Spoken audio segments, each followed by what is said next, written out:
റോമർക്കെഴുതിയ ലേഖനം 11-ാം അധ്യായം അതിൻ്റെ 5-6 വാക്യങ്ങളിലേക്ക് ഈ പകൽക്കാലം നിങ്ങളുടെ ശ്രദ്ധയെ കർത്താവ് തിരിക്കുന്നു. Romans chapter 11 verse 5, 6 and 7 also. 7-ാമത്തെ വാക്യം കൂടെ ചേർത്ത് വായിക്കാം. അങ്ങനെ ഈ കാലത്തിലും കൃപയാലുള്ള തെരഞ്ഞെടുപ്പിൻ പ്രകാരം ഒരു ശേഷിപ്പുണ്ട്. കൃപയാലെങ്കിൽ പ്രവൃത്തിയാലല്ല, അല്ലെങ്കിൽ കൃപ കൃപയല്ല. ആകയാൽ എന്ത്? ഇസ്രായേൽ താൻ തെരഞ്ഞത് പ്രാപിച്ചില്ല, തിരഞ്ഞെടുക്കപ്പെട്ടവർ അത് പ്രാപിച്ചു, ശേഷമുള്ളവരോ കഠിനപ്പെട്ടിരിക്കുന്നു. Praise the Lord. Thank the Lord for this blessed Sunday morning which the Lord enabled us to come together and worship the Lord. And at the very outset, Pastor wants to thank everyone who has contributed to this ministries at this very difficult pandemic time. And the pastor already prayed and blessed all those people who have contributed to this ministry, supported this ministry through their tithes and free will offerings. And the pastor prayed a prayer to bless all of you. And for today's meditation, we will turn our attention to Romans chapter 11 verses 5 to 6. Even so, then at this present time there's a remnant according to the election of grace. And if by grace, then it's no longer works, otherwise grace is no longer grace. But if it is of works, it's no longer grace, otherwise work is no longer work.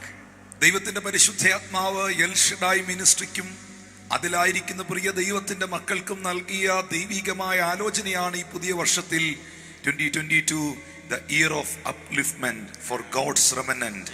ഒരു ശേഷിപ്പിനെ ദൈവം ഉയർത്തുന്ന, മാനിക്കുന്ന വർഷം. ദൈവത്തിന്റെ ബലമുള്ള കൈക്കീഴിൽ താണിരിക്കുന്നവനെ ദൈവം uplift ചെയ്യുന്ന വർഷം. എന്നാൽ പ്രിയപ്പെട്ടവരെ, ആ വിഷയവുമായി ബന്ധപ്പെട്ട് ദൈവത്തിന്റെ ആത്മാവ് തുടർമാനമായി വിവിധ തലങ്ങളിൽ വിവിധ നിലകളിൽ സംസാരിക്കുന്നു. പരിശുദ്ധാത്മാവ് തൻ്റെ ജനത്തിന് വളരെ ആഴമേറിയ വെളിപ്പാടുകൾ അതിൽ നൽകി തരുവാൻ ആഗ്രഹിക്കുന്നു. ഇവിടെ നാം വായിച്ച വചനം ഇങ്ങനെയാണ് പൗലോസ്ലീഹ പറയുന്നത്: ഈ കാലത്തിലും കൃപയാലുള്ള തിരഞ്ഞെടുപ്പിൻ പ്രകാരം ഒരു ശേഷിപ്പുണ്ട്. നമ്മൾ റെമനന്റ് എന്ന വിഷയത്തിലേക്ക് വരുന്നതിന് മുൻപ് നമ്മെ തിരഞ്ഞെടുത്ത ആ ദൈവകൃപയെക്കുറിച്ച് ഒരിക്കലും നാം വിസ്മരിച്ചു കളയരുത്. ഇന്ന് ഈ സന്ദേശം നാം കേൾക്കുന്നത് ദൈവത്തിന്റെ കൃപയാണ്. നാം ജീവനോടെ ഇരിക്കുന്നത് ദൈവത്തിന്റെ കൃപയാണ്. നാം വിശ്വാസത്തിലേക്ക് വന്നത് ദൈവത്തിന്റെ കൃപയാണ്. നാം നീതീകരിക്കപ്പെട്ടത് ദൈവത്തിന്റെ കൃപയാണ്. നാം അനുഭവിക്കുന്ന ധാരാളമായി നമ്മിൽ പകർന്ന ദൈവത്തിന്റെ പരിശുദ്ധാത്മാവും തൻ്റെ കൃപയാൽ അവൻ നമ്മുടെ മേൽ പകർന്നതാണ്.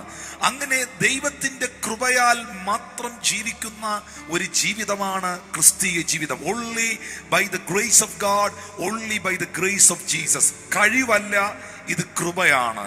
തൻ്റെ ഇടമല്ല, ഇത് കൃപയാണ്. ഞാൻ ഒന്നും കൂടെ ആഴമായി പറഞ്ഞാലും ഇത് കൃപയാണ്. ഒന്നും കൂടെ നീട്ടി പ്രസംഗിച്ചാലും ഇത് കൃപയാണ്. ഒന്നും കൂടി ഇത് വ്യാഖ്യാനിച്ചാലും ഇത് ദൈവത്തിന്റെ കൃപയാണ്. ഹല്ലേലൂയ. അങ്ങനെയാണെങ്കിൽ ഇന്ന് എത്ര പേർക്ക് പറയാൻ കഴിയും, ഈ നിമിഷം വരെയും എന്നെയും എൻ്റെ കുടുംബത്തെയും നിർത്തിയത് ദൈവത്തിന്റെ കൃപയാണ്? അങ്ങനെയാണെങ്കിൽ ആ ദൈവത്തിന്റെ കൃപയാണ് ഓരോ മണിക്കൂറിലും നാം അനുഭവിക്കുന്നതെങ്കിൽ നാം തിരിച്ചറിയുക പ്രിയരെ, ഈ ദൈവികമായ ഗ്രേസ്, ഈ ദൈവികമായ കൃപ എന്ന് പറയുന്നത് എവിടെയാണ് വെളിപ്പെട്ടു വരുന്നത്? ഇവിടെ പൗലോസ് പറയുന്നുണ്ട്, അങ്ങനെ ഈ കാലത്തിലും കൃപയാലുള്ള തിരഞ്ഞെടുപ്പിൻ പ്രകാരം ഒരു ശേഷിപ്പുണ്ട്. ഒരു ശേഷിപ്പിലേക്കാണ്, ഒരു റെമനന്റ് ഗ്രൂപ്പിലേക്കാണ് ഈ ദൈവത്തിന്റെ കൃപ വെളിപ്പെടുവാൻ ഇടയായി തീർന്നത്. കൃപയാൽ രക്ഷിക്കപ്പെട്ടുവെന്നും, കൃപയാൽ തിരഞ്ഞെടുക്കപ്പെട്ടുവെന്നും, കൃപയാൽ വീണ്ടെടുക്കപ്പെട്ടുവെന്നും, കൃപയാൽ ഞാൻ ദൈവസന്നിധിയിലായിരിക്കുന്നുവെന്നും പ്രാർത്ഥനയോടെ വളരെ ഹംബിളായി ദൈവസന്നിധിയിൽ നാം പ്രാർത്ഥിക്കുകയും പ്രസംഗിക്കുകയും ചെയ്യുമ്പോൾ ഒരു സത്യം മറന്നു പോകരുത്. സർവശക്തനാകുന്ന ദൈവത്തിന്റെ മനസ്സലിവാണ്, സർവശക്തനായ ദൈവത്തിന്റെ ദയയാണ് നമ്മുടെ മേൽ പകർന്ന അവന്റെ കൃപ എന്ന് പറയുന്നത്. ഇത് എവിടെയാണ് വെളിപ്പെടുന്നത്? ഇന്നത്തെ എൻ്റെ മെസ്സേജിന്റെ ഏറ്റവും പ്രധാനപ്പെട്ട ഒരു ഭാഗത്തിലേക്ക് കയറുന്നു. സൂമിൽ എന്നെ കണ്ടുകൊണ്ടിരിക്കുന്നവർ, യൂട്യൂബിലും ഫേസ്ബുക്കിലും ഇപ്പോൾ എന്നെ വാച്ച് ചെയ്തുകൊണ്ടിരിക്കുന്ന പ്രിയപ്പെട്ടവർ, ദൈവസഭയിലെ ഓരോ വിശ്വാസികൾ വളരെ ഗൗരവമായി തുടർന്നുള്ള ഭാഗങ്ങൾ ശ്രദ്ധിക്കേണ്ടത് ആവശ്യമാണ്. ദൈവത്തിന്റെ കൃപ ഏതെല്ലാം മേഖലകളിലാണ് ദൈവം നമ്മിൽ പകരുന്നത്, അല്ലെങ്കിൽ ദൈവം നമ്മിൽ റിലീസ് ചെയ്യുന്നത്, ആ പ്രധാനപ്പെട്ട ഭാഗത്തിലേക്ക് നാം പ്രവേശിക്കുകയാണ്. In this new year 2022, the Lord has given us this message, this theme, that this year is a year of upliftment for God's remnant, and it is nothing else but it was purely God's grace which elected us. That's what we read from these verses. We hear this message today because of the grace of God. We are alive today, it's because of the grace of God. We came to faith by the grace of God. We have all the blessings which are bestowed on us, it's purely by God's grace. And we receive the Holy Spirit, it's by God's grace. All the blessings which the Lord so mercifully lavished on us, it's purely by God's grace. Now the pastor is asking this question, where is this grace revealed? And the answer is, this grace is revealed to a small group of people that is specifically said as a remnant. It's on the remnant that the Lord has bestowed this grace, and it's by grace a remnant is selected, and all the grace and blessing and mercy are bestowed on them. ഒന്നാമതായി ദൈവത്തിന്റെ കൃപ വെളിപ്പെട്ടു വരുന്നത് നമ്മളുടെ ബലഹീനതയിലാണ്. ബലഹീനതയിൽ നമുക്ക് ശക്തി നൽകുന്നതാണ് ദൈവത്തിന്റെ കൃപ. ഇന്ന് ഈ ഞായറാഴ്ച പകലിൽ ഈ സന്ദേശം കേട്ടുകൊണ്ടിരിക്കുന്ന നിങ്ങളിൽ ചിലർ ഒരുപക്ഷെ രോഗികളായിരിക്കാം, നിങ്ങൾ ഹോസ്പിറ്റലുകളിലായിരിക്കാം, അല്ലെങ്കിൽ കോവിഡ് ബാധിച്ച് നിങ്ങൾ വളരെ ക്ഷീണിതയായിട്ടൊക്കെ ആയിരിക്കാം എന്നെ കേൾക്കുന്നത്, അല്ലെങ്കിൽ മറ്റെന്തെങ്കിലും ഒരു സാഹചര്യം നിമിത്തം, ഏതെങ്കിലും ഒരു അവസ്ഥ നിമിത്തം നിങ്ങളൊരു ബുദ്ധിമുട്ടിലൂടെ കടന്നു പോകുന്ന ഒരാളായിരിക്കാം.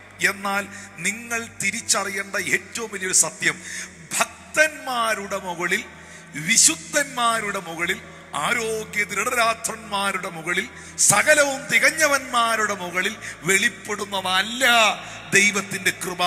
ബലഹീനതയിൽ വെളിപ്പെടുന്നതാണ് ദൈവത്തിന്റെ കൃപ. ശ്രദ്ധിക്കുക, 2 കൊരിന്ത്യർക്കെഴുതിയ ലേഖനം 12-ാം അധ്യായത്തിന്റെ 9-ാമത്തെ വാക്യത്തിൽ ഇത് ദൈവം തമ്പുരാൻ, സർവശക്തനാകുന്ന ദൈവം, കർത്താവായ യേശു ക്രിസ്തു നേരിട്ട് ഡയറക്റ്റ് ആയിട്ട് അപ്പോസ്തലനായ പൗലോസിനോട് പറയുകയാണ്. അതുകൊണ്ട് എനിക്കിത് പറയാൻ ഒരു മടിയില്ല. യേശു ക്രിസ്തു ഡയറക്റ്റായി പ്രത്യക്ഷപ്പെട്ട് നേരിട്ട് പൗലോസിനോട് പറയുന്നു, എവിടെയാണ് അവന്റെ ഗ്രേസ് അവൻ റിലീസ് ചെയ്യുന്നത്, എവിടെയാണ് അവന്റെ കൃപ അവൻ വെളിപ്പെടുത്തുന്നതെന്ന് അവിടെ വ്യക്തമാക്കുന്നു. പൗലോസ് പറയുന്നു, അവൻ എന്നോട്, യേശു പൗലോസിനോട്, എന്റെ കൃപ നിനക്ക് മതി, എന്റെ ശക്തി ബലഹീനതയിൽ തികഞ്ഞു വരുന്നു. ആകയാൽ ക്രിസ്തുവിന്റെ ശക്തി എന്റെ മേൽ ആവസിക്കേണ്ടതിന് ഞാൻ അതിസന്തോഷത്തോടെ എന്റെ ബലഹീനതയിൽ പ്രശംസിക്കും. അപ്പോസ്തലനായ പൗലോസിന്റെ ജീവിതത്തിൽ താൻ വലിയ പ്രതിസന്ധിയിലൂടെ കടന്നു പോകുമ്പോൾ, താൻ വലിയ വെല്ലുവിളികളിലൂടെ കടന്നു പോകുമ്പോൾ, വലിയ പ്രതികൂലം താൻ അനുഭവിക്കുമ്പോൾ, ജഡത്തിനകത്ത് വലിയ കഷ്ടത താൻ അനുഭവിക്കുമ്പോൾ, അപ്പോസ്തലനായ പൗലോസ്ലീഗ അവിടെ അതിന്റെ 8-9 വാക്യങ്ങൾ കൂടുതൽ ശ്രദ്ധിക്കണം. ആ 8-ാമത്തെ വാക്യം ഒന്ന് വായിച്ചാൽ കുറച്ചുകൂടെ വ്യക്തമാകും. അതെന്നെ വിട്ടു നീങ്ങേണ്ടതിന് ഞാൻ 3 വട്ടം കർത്താവിനോട് അപേക്ഷിച്ചു. എന്ത് വിട്ടു നീങ്ങേണ്ടതിനാണ് 3 തവണ പൗലോസ് പ്രാർത്ഥിച്ചത്? നിങ്ങൾ ഓർക്കണം, 3-ാം സ്വർഗത്തോളം എടുക്കപ്പെട്ട വെളിപ്പാടുകളുടെ ആധിക്യമുള്ള കർത്താവായ യേശു ക്രിസ്തുവിനെ നേരിട്ട് മുഖാമുഖമായി കണ്ടിട്ടുള്ള സർവശക്തനാകുന്ന ദൈവത്തിന്റെ ശ്രേഷ്ഠ അപ്പോസ്തലനായ സാക്ഷാൽ പൗലോസ് നിലവിളിച്ച് 3 തവണ ദൈവ മുൻപാകെ പ്രാർത്ഥിച്ചു. എന്തിനു വേണ്ടി? 7-ാമത്തെ വാക്യം, വെളിപ്പാടുകളുടെ ആധിക്യത്താൽ ഞാൻ അതിയായി നിഗളിച്ചു പോകാതിരിപ്പാൻ എനിക്ക് ജഡത്തിൽ ഒരു ശൂലം തന്നിരിക്കുന്നു. ഞാൻ നിഗളിച്ചു പോകാതിരിക്കേണ്ടതിന് എന്നെ കുത്തുവാൻ സാത്താന്റെ ദൂതനെ തന്നെ. അപ്പോസ്തലനായ പൗലോസിനെ സംബന്ധിച്ച് തനിക്ക് വെളിപ്പാടുകളുള്ള മനുഷ്യനാണ്. ആ വെളിപ്പാടുകളുടെ ആധിക്യം നിമിത്തം താൻ അതിയായി നിഗളിച്ചു പോകാതിരിക്കേണ്ടതിന്, സാധാരണമായ ഒരു കാര്യമാണത്. ഏതൊരു മനുഷ്യനും താൻ ചിന്തിക്കുന്നതിനപ്പുറമായ രീതിയിലേക്കൊക്കെ പോയി കഴിഞ്ഞാൽ ഒരല്പം നിഗളം മനസ്സിൽ വരും, ഒരല്പ അഹങ്കാരം പലരുടെ ഉള്ളത്തിൽ വരും. അങ്ങനെ ഉണ്ടല്ലോ പലരും. കുറച്ച് പ്രസംഗിക്കാൻ അറിയാമെങ്കിൽ അല്പഹങ്കാരമുള്ളവർ, പാടാൻ അറിയാമെങ്കിൽ അല്പഹങ്കാരമുള്ളവർ, പ്രവചിക്കാൻ ദൈവം കൃപ കൊടുത്തിട്ടുണ്ടെങ്കിൽ അല്പം നിഗളമുള്ളവർ. സ്തോത്രം. എല്ലാ ജനറൽ കൺവെൻഷന്റെയും എല്ലാ ജനറൽ കൺവെൻഷനും ഒറ്റ തീമേ ഉള്ളൂ, ഈ വർഷത്തെ ഏറ്റവും നല്ല പ്രസംഗം എൻ്റെ ആയിരിക്കണം. അതാണ് എല്ലാ വർഷത്തെയും തീം എന്ന് പറയുന്നത് തന്നെ. Praise God, hallelujah. അങ്ങനെ എല്ലാ മനുഷ്യരുടെ ഉള്ളത്തിൽ ഇങ്ങനെ ഒരു ചിന്തയുണ്ട്. എന്നാൽ അപ്പോസ്തലനായ പൗലോസ് പ്രാർത്ഥനാ മുറിയിൽ ഇരിക്കുന്നു, പ്രാർത്ഥിക്കാനിരിക്കുന്നു. ഇതാ താൻ ശരീരത്തോടുകൂടെയോ ശരീരം കൂടാതെ എന്നറിയത്തില്ല, സ്വർഗം വരെ ഒന്ന് പോയിട്ട് വരാമെന്ന് പറഞ്ഞ് പുള്ളി സ്വർഗത്തിലേക്ക് പോവുകയാണ്. സ്വർഗത്തിൽ പോയിട്ട് അവിടുത്തെ കാഴ്ചകളെല്ലാം കണ്ട് താൻ വീണ്ടും തിരിച്ച് തന്റെ ശരീരത്തിലേക്ക് ആത്മാവ് മടങ്ങി വരികയാണ്. അങ്ങനെ അതിശക്തമായ വെളിപ്പാടുകളുടെ ആധിക്യമുള്ള മൂന്നാം സ്വർഗത്തോളം എടുക്കപ്പെട്ട 9 കൃപാദാനങ്ങളും പരിശുദ്ധാത്മാവിന്റെ 9 കൃപാദാനങ്ങളും ഒരുപോലെ ഓപ്പറേറ്റ് ചെയ്ത, ഞാൻ മനുഷ്യരുടെയും ദൂതന്മാരുടെയും ഭാഷയിൽ സംസാരിച്ചാലും എന്ന് പറയുമ്പോൾ ഏഞ്ചലിക് ലാംഗ്വേജ് വരെ അറിയാവുന്ന അതിശക്തനായ അഭിഷിക്തനായിരുന്നു പൗലോസ്. ആ പൗലോസ് നിഗളിച്ചു പോകാതിരിക്കാൻ ഈ ജഡത്തിൽ ഒരു ശൂലം പൗലോസിന് കൊടുത്തു എന്ന് തിരുവെഴുത്തിൽ എഴുതിയിരിക്കുമ്പോൾ ഞാൻ അതിനെക്കുറിച്ചൊരു സ്റ്റഡി നടത്തി. വളരെ പ്രാഗൽഭ്യമുള്ള, വളരെ വചനപാണ്ഡിത്യമുള്ള അനവധി ശ്രേഷ്ഠന്മാരായ ദൈവദാസന്മാരുമായി ഞാൻ ഈ സംശയം ഒന്ന് ചർച്ച ചെയ്തു.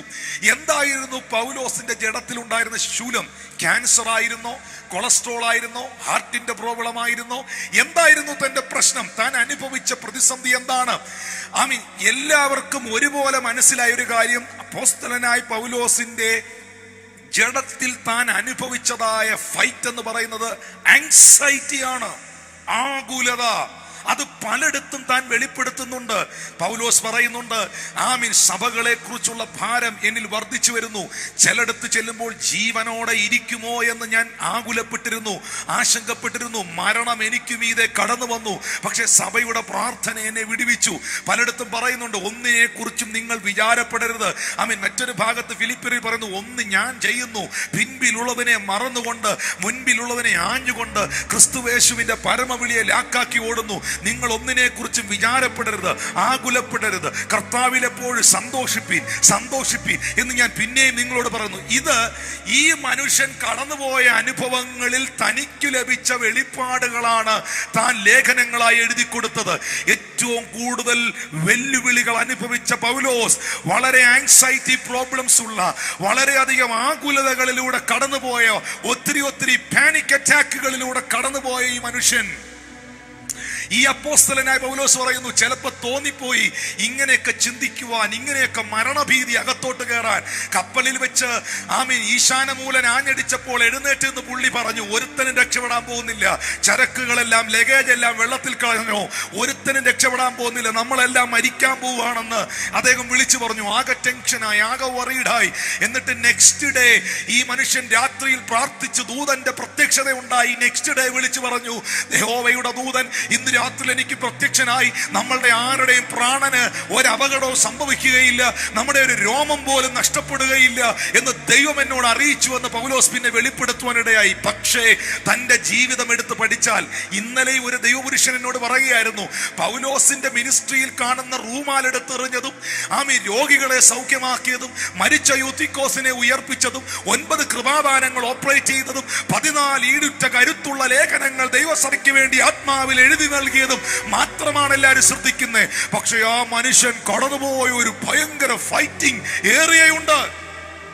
പ്രാണഭീതിയിലായ, നാളെ നേരം പുലരുമ്പോൾ അടുത്ത പ്രഭാതം കാണുവാൻ കഴിയുമോ എന്ന് ആകുലപ്പെട്ട, മൃഗയുദ്ധം ചെയ്ത അനുഭവങ്ങളുണ്ട്, വെല്ലുവിളികളുണ്ട്. പൗലോസ് പറയുന്നുണ്ടല്ലോ, അകത്തും യുദ്ധം പുറത്തും യുദ്ധം, അകത്തും ശത്രു പുറത്തും ശത്രു. എല്ലാ മേഖലകളിലും പ്രതിസന്ധി അനുഭവിച്ച ഈ മനുഷ്യന്റെ ജീവിതത്തിൽ ഈ വെല്ലുവിളികളെല്ലാം, ഈ പൈശാചിക പോരാട്ടങ്ങളെല്ലാം നിറഞ്ഞു നിൽക്കുമ്പോൾ, ശ്രദ്ധിച്ചു കേട്ടോണം, നിറഞ്ഞു നിൽക്കുമ്പോൾ പ്രാർത്ഥിക്കുന്നവർക്ക് എന്താണ് ഈ പ്രതിസന്ധി എന്ന് ദൈവത്തോട് ചോദിച്ചാൽ പൗലോസിനെ മുമ്പിൽ കൊണ്ട് നിർത്തും, നിന്റെ ബോധവും പോവും. Praise God. കാരണം നീ അനുഭവിച്ചതിന്റെ 10,000 മടങ്ങ് പ്രതിസന്ധി അനുഭവിച്ച മനുഷ്യനാണ് പൗലോസ്. കൈകാലുകൾ ബന്ധിച്ച അനുഭവങ്ങൾ, അഗ്രിപ്പായുടെ മുമ്പിൽ ചെങ്ങല കൊണ്ട് കെട്ടിയിട്ട് അനുഭവങ്ങൾ, പല പല കോടതികൾ വിധിച്ച അനുഭവങ്ങൾ, ആമീൻ, കൊട്ടയ്ക്കകത്ത് ജനല് വഴി തൂക്കിയിറക്കി രാത്രിയിൽ രക്ഷപ്പെടുത്തിയ അനുഭവങ്ങൾ, ഇങ്ങനെ അനവധി അനവധി പ്രതിസന്ധികളുടെ നടുവിൽ, വെല്ലുവിളികളുടെ നടുവിൽ ഇതൊന്നും പോരാഞ്ഞ് ജഡത്തിനകത്ത്, ശരീരത്തിനകത്ത് ആകുലത, ചിന്താകുലം, സഭയെക്കുറിച്ചുള്ള ഭാരം, ടെൻഷൻസ്, ആങ്സൈറ്റി, ഇതെല്ലാം കൂടെ ഒന്നിച്ച് കയറി വന്നപ്പോ 8ാമത്തെ വാക്യം പറയുക, 3 തവണ ഞാൻ എൻ്റെ കർത്താവിനോട് നിലവിളിച്ചു, എൻ്റെ പൊന്നു ദൈവമേ, ഈ ഒരു ആങ്സൈറ്റി നിന്നെ ഒന്ന് വിടുവിക്കണേ. എൻ്റെ ശരീരത്തിൽ എന്തോ സംഭവിക്കുന്നതെന്ന് എനിക്ക് അറിയത്തില്ല. സാത്താൻ വിവിധ നിലയിൽ പോരാടിയാൽ MRI സ്കാനിങ്ങിലും CT സ്കാനിലും ഈ സാധനം തെളിയത്തില്ല. ഡോക്ടർമാർക്ക് ഇത് കണ്ടുപിടിക്കാനും പറ്റുകയില്ല. പലതവണ തമ്പുരാന്റെ മുമ്പിൽ നിലവിളിച്ച് മുട്ടുകുത്തി അപേക്ഷിച്ച് പ്രാർത്ഥിച്ചു. 9ാമത്തെ വാക്യത്തിൽ സ്വർഗം പൗലോസിനോട് പറഞ്ഞു, Paul, my son Paul, my grace is sufficient for you, for my strength is made perfect in your weakness. എൻ്റെ കൃപ നിനക്ക് മതി. നീ അനുഭവിക്കുന്ന സഭയെക്കുറിച്ചുള്ള വെല്ലുവിളികളിൽ, നീ അനുഭവിക്കുന്ന ശാരീരിക ബുദ്ധിമുട്ടുകളിൽ, നീ അനുഭവിക്കുന്ന ആങ്സൈറ്റിയിൽ, നിന്റെ മുമ്പിൽ പൈശാചിക മണ്ഡലം തുറന്നുവിടുന്ന panic അറ്റാക്കുകളിൽ, my grace is sufficient for you, beloved pastor, beloved brother, beloved sister, beloved worship leader. എന്റെ സഹോദര, എന്റെ സഹോദരി, പ്രിയ ദൈവപുരുഷനെ, പ്രിയ ദൈവദാസിയെ, പ്രിയ സഹോദരി, പ്രിയ സഹോദര, പ്രിയ ശുശ്രൂഷകനെ, ആ കൃപ നിനക്ക് മതി. എന്റെ ശക്തി നിന്റെ ബലഹീനതയിൽ തികഞ്ഞു വരുന്നു. നീ എവിടെ വീക്കാകുന്നോ അവിടെ ഞാൻ നിന്നെ സ്ട്രെങ്ത് ചെയ്യും. ഇന്ന് പകലിൽ നീ എവിടെ വീക്കായിരിക്കുന്നോ അവിടെ സ്വർഗത്തിലെ ദൈവം നിന്നെ സ്ട്രെങ്തൻ ചെയ്യും. അതുകൊണ്ട് ഞാൻ ആ പദത്തിൽ ഒന്ന് നിൽക്കുകയാണ്. അവിടെ നിന്നിട്ടൊരു കാര്യം പറയട്ടെ. What is your weakness? എന്താണ് നിന്റെ ബലഹീനത? ആ ബലഹീനതയെ ജയിക്കുവാൻ 2 കാര്യങ്ങൾ അങ്ങോട്ട് കയറി വരാൻ പോവാ. ഒരു കാര്യമല്ല, 2 കാര്യം. നീ അനുഭവിക്കുന്ന ആ ബലഹീനതയിൽ നിന്നെ ജയിപ്പിക്കാൻ, എനിക്ക് തന്നെത്താൻ ഇത് ജയിക്കാൻ പറ്റുന്നില്ല, എനിക്കിത് ഇന്ന് പുറത്തു വരാൻ പറ്റുന്നില്ല, എനിക്കിതിന്നൊരു മാറ്റം അനുഭവിക്കാൻ പറ്റുന്നില്ല എന്ന് താങ്കൾ പറയുന്ന, താങ്കൾ അനുഭവിക്കുന്ന ആ ബലഹീനതയിൽ, അതിനകത്ത് നിങ്ങളെ ജയിപ്പിക്കാൻ, അതിനകത്തുനിന്ന് നിങ്ങളെ പുറത്തു കൊണ്ടുവരാൻ 2 കാര്യങ്ങൾ കയറി വരികയാണ്. Number 1 is grace. Number 2 is power. വാ തുറന്ന് പറഞ്ഞ്, grace and power. ദൈവത്തിന്റെ കൃപയും ദൈവത്തിന്റെ ശക്തിയും. എന്തിനാണ് ദൈവത്തിന്റെ കൃപ പകരുന്നത്? ദൈവത്തിന്റെ കൃപ പകരുന്നത് ആ കുറ്റബോധത്തിൽ നിന്ന്, ആ തിന്മയിൽ നിന്ന് നിന്നെ ഇനി തിരിച്ചു പിടിക്കാൻ. ആ കൃപ എന്തിനാ തരുന്നതെന്നറിയാവോ? ഇപ്പോൾ ആയിരിക്കുന്ന പ്രതിസന്ധിയിൽ നിന്ന് സ്വർഗത്തിനങ്ങ് തിരിച്ചു പിടിക്കാൻ. എന്തിനാണ് അതിന്റെ കൂടെ ശക്തി പകരുന്നതെന്നറിയാവോ? ഇനി ഒരിക്കലും ആ ബലഹീനത നിന്നെ ജയിക്കാതിരിക്കാൻ, ആ പ്രതിസന്ധി നിന്നെ ജയിക്കാതിരിക്കാൻ, ഇനി അത് നിന്നെ തൊടാതിരിക്കാൻ, അതിന്റെ മേളിൽ ഒരു ജയം നിനക്കുണ്ടാകാൻ.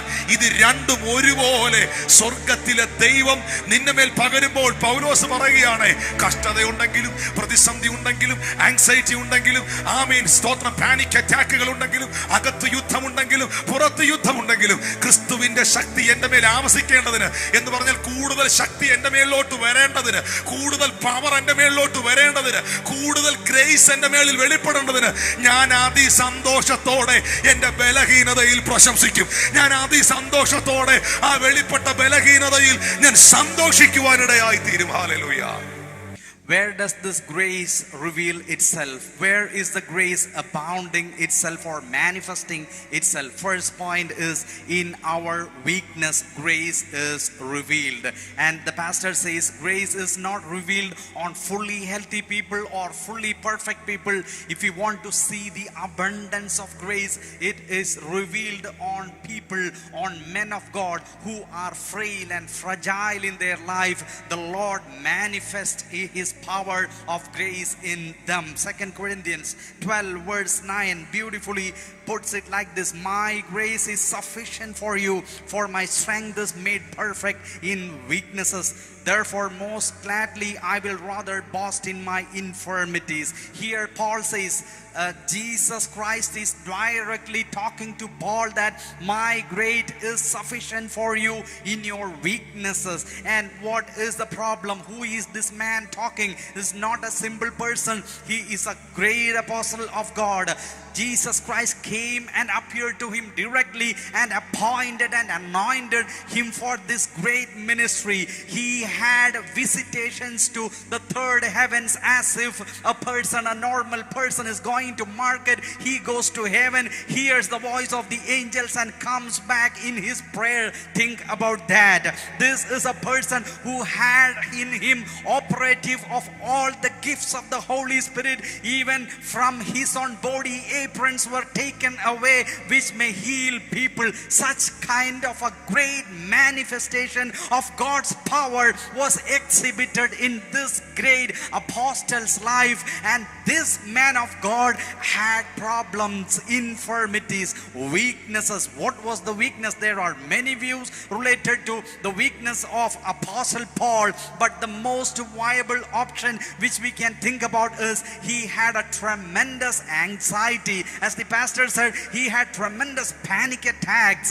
He always underwent, because of the churches he planted, he was always anxious. As a father is anxious about the children, he was anxious about the churches which he planted himself. And he was always in battle with the demonic forces. And many times he had attacks, many challenges, persecutions, health issues, different sorts of problems. He faced the challenges from within and without. He faced all these problems single-handedly, and because of that he always had panic attacks. He was always anxious about things, and at one point of time he was in a shipwreck and he thought everything is all over. And he said to the people, I don't know whether we will be here to see the next morning. That was the kind of anxiety which crept into this man's life. But that very night the angel of the Lord came down and strengthened Paul, and next day he strengthens others. That was the kind of challenge every day, every single second he underwent. And from these all problems he looked to the Lord and cried to the Lord, Lord, somehow help me. This thorn in the flesh is making tremendous problem to me. Somehow deliver me. You know what the Lord said? My grace is sufficient for you, and the Lord will prove himself, his own strength in your weakness, so you can be taking into account my grace and you can move forward. God said, my grace is sufficient. When you are weak, God will be strengthening you. Two important things. Pastor says, two important things to strengthen you in your problems, in your weaknesses. The first thing is God's grace. Second thing is the power of God. Why are you given the grace of God? It is to bring you back out of all the problems which you are in. Why are you giving the power? Why are you given the power of God? So that problem once again will not come and overtake you. You become victor, you become conqueror over the problems by the power of God and by the grace of God. വാത്സല്യ ദൈവത്തിന്റെ ജനമേ, ഇത് ഇപ്പൊ ഈ പ്രസംഗിച്ച ഈ പറഞ്ഞ വാക്യം എൻ്റെ ജീവിതമാണ്. നിങ്ങളോട് സംസാരിക്കുന്ന പാസ്റ്റർ ടിനു ജോർജിന്റെ ജീവിതത്തിൽ അനുഭവിച്ചുകൊണ്ടിരിക്കുന്ന ഒരു സത്യമാണ് ഈ പ്രസംഗിച്ചത്. ഞാൻ എവിടെങ്കിലും കൂടുതലായി എൻ്റെ കർത്താവിൻ്റെ സ്നേഹം അനുഭവിച്ചിട്ടുണ്ടെങ്കിൽ എനിക്ക് തന്നെ ഹാൻഡിൽ ചെയ്യാൻ കഴിയാത്ത ഏതൊക്കെയോ പ്രതിസന്ധികൾ എൻ്റെ മുമ്പിലുണ്ടായിരുന്നു. എവിടെങ്കിലുമൊക്കെ ഞാൻ കൂടുതലായി അതിസന്തോഷത്തോടെ അല്ലെങ്കിൽ കൂടുതലായി ദൈവത്തിൻ്റെ കൃപ എന്നിൽ വെളിപ്പെട്ടിട്ടുണ്ടെങ്കിൽ എനിക്ക് തന്നെ ഹാൻഡിൽ ചെയ്യാൻ കഴിയാത്ത, മുന്നോട്ട് പോകാൻ കഴിയാത്ത സാഹചര്യങ്ങളുടെ നടുവിലായിരുന്നു ഞാൻ. പലപ്പോഴും അത് തിരിച്ചറിഞ്ഞിട്ടുണ്ട് പ്രിയപ്പെട്ടവരെ.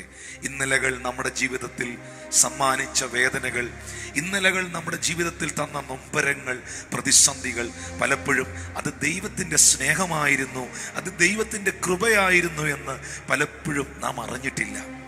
അല്ലേ? സത്യമല്ലേ? പിന്നെ നമുക്ക് മനസ്സിലായി ഇന്നലകൾ തന്ന വേദനകൾ, ഇന്നലകൾ തന്ന പ്രതിസന്ധികൾ കർത്താവിൻ്റെ സ്നേഹമായിരുന്നെന്ന്. ഇന്നും ഒരുപക്ഷെ കോവിഡ് പോസിറ്റീവായിട്ടോ അല്ലെങ്കിൽ ജോലിയില്ലാതോ കുത്തുവാക്കുകൾ കേട്ടോ ഒറ്റപ്പെടലുകൾ അനുഭവിച്ചോ മാനസിക പിരിമുറുക്കങ്ങളുടെ നടുവിലോ ഏതെങ്കിലുമൊക്കെ പ്രതിസന്ധികളുടെ നടുവിലോ ഒക്കെ ആയിരിക്കാം നിങ്ങൾ എന്നെ കേട്ടോണ്ടിരിക്കുന്നത്. ഞാൻ അവരെ നോക്കി ഈ ഫെബ്രുവരി 6-ാം തീയതി ഈ പ്രാരംഭ ഞായറാഴ്ച പറയട്ടെ, ഈ കാലവും കഴിഞ്ഞു പോകും, ഈ സിറ്റുവേഷന് മാറിപ്പോകും. എന്നിട്ട് കുറച്ചു കാലം കഴിയുമ്പോൾ നിങ്ങൾ ഇങ്ങനെ പറയും, ഓ, ആ സമയത്ത് ഞാൻ അനുഭവിച്ച ഒരു കൃപയുണ്ട്, ആ സമയത്ത് ഞാൻ അനുഭവിച്ച ഒരു ദൈവസ്നേഹമുണ്ട്, ആ സമയത്ത് ഞാൻ പ്രാർത്ഥിച്ചതുപോലെ ഒരു സമയത്ത് ഞാൻ പ്രാർത്ഥിച്ചിട്ടില്ല, ആ സമയത്ത് ഞാൻ കർത്താവിൻ്റെ സാന്നിധ്യം അനുഭവിച്ചതുപോലെ ഒരു സമയത്ത് ഞാൻ ദൈവസാന്നിധ്യം അനുഭവിച്ചിട്ടില്ല. അതുപോലെ എൻ്റെ പ്രതിസന്ധിയുടെ നടുവിൽ കർത്താവ് എന്നെ സ്നേഹിച്ചു.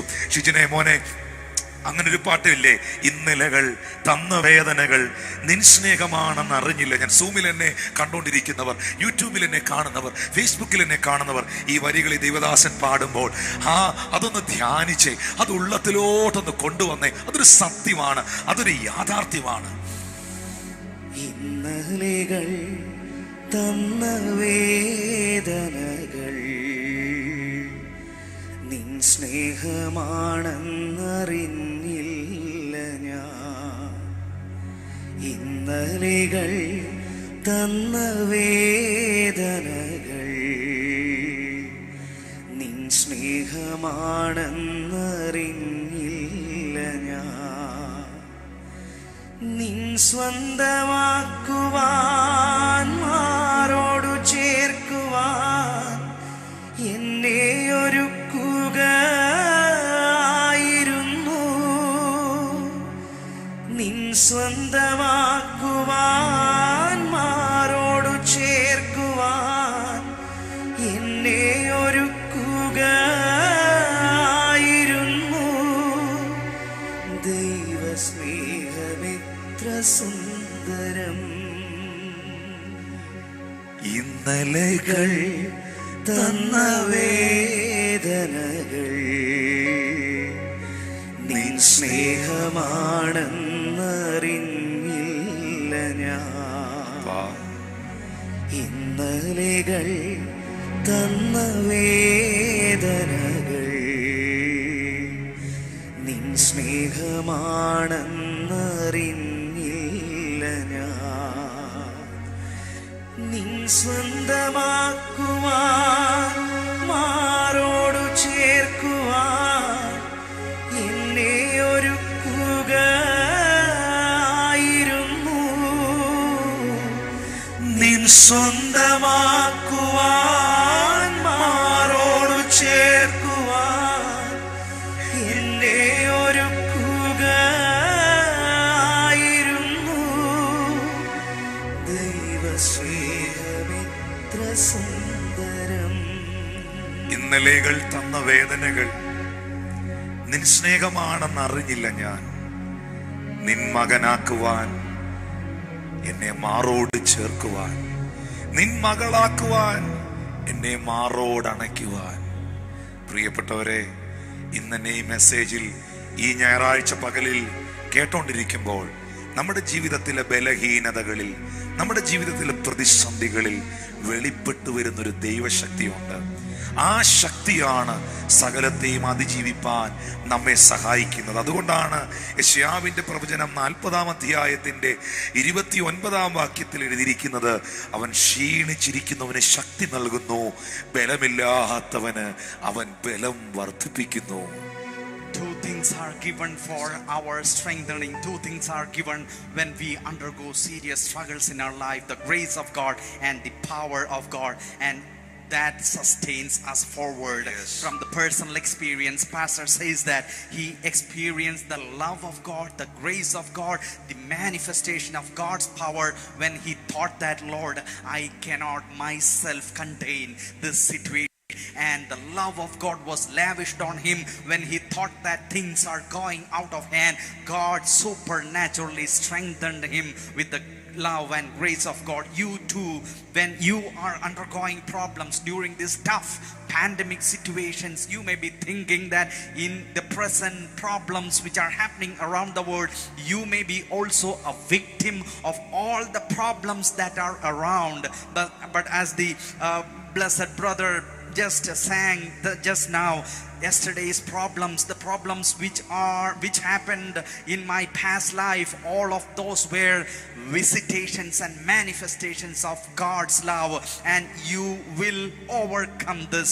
You will overcome and you will become a victor and conqueror, and you will be looking back at your past life, the present life which you are undergoing now, and you will think it was purely, greatly God's grace which sustained me in those times. നമ്മുടെ ബലഹീനതകളിൽ, നമ്മുടെ പ്രതിസന്ധികളിൽ നിന്ന് ദൈവത്തിന്റെ കൃപ നമ്മളെ വിടുവിക്കുന്നു എന്നുള്ളതിന് വളരെ വളരെ നല്ലൊരു ഉദാഹരണം ബൈബിളിലെ ഒരു സംഭവമാണ്.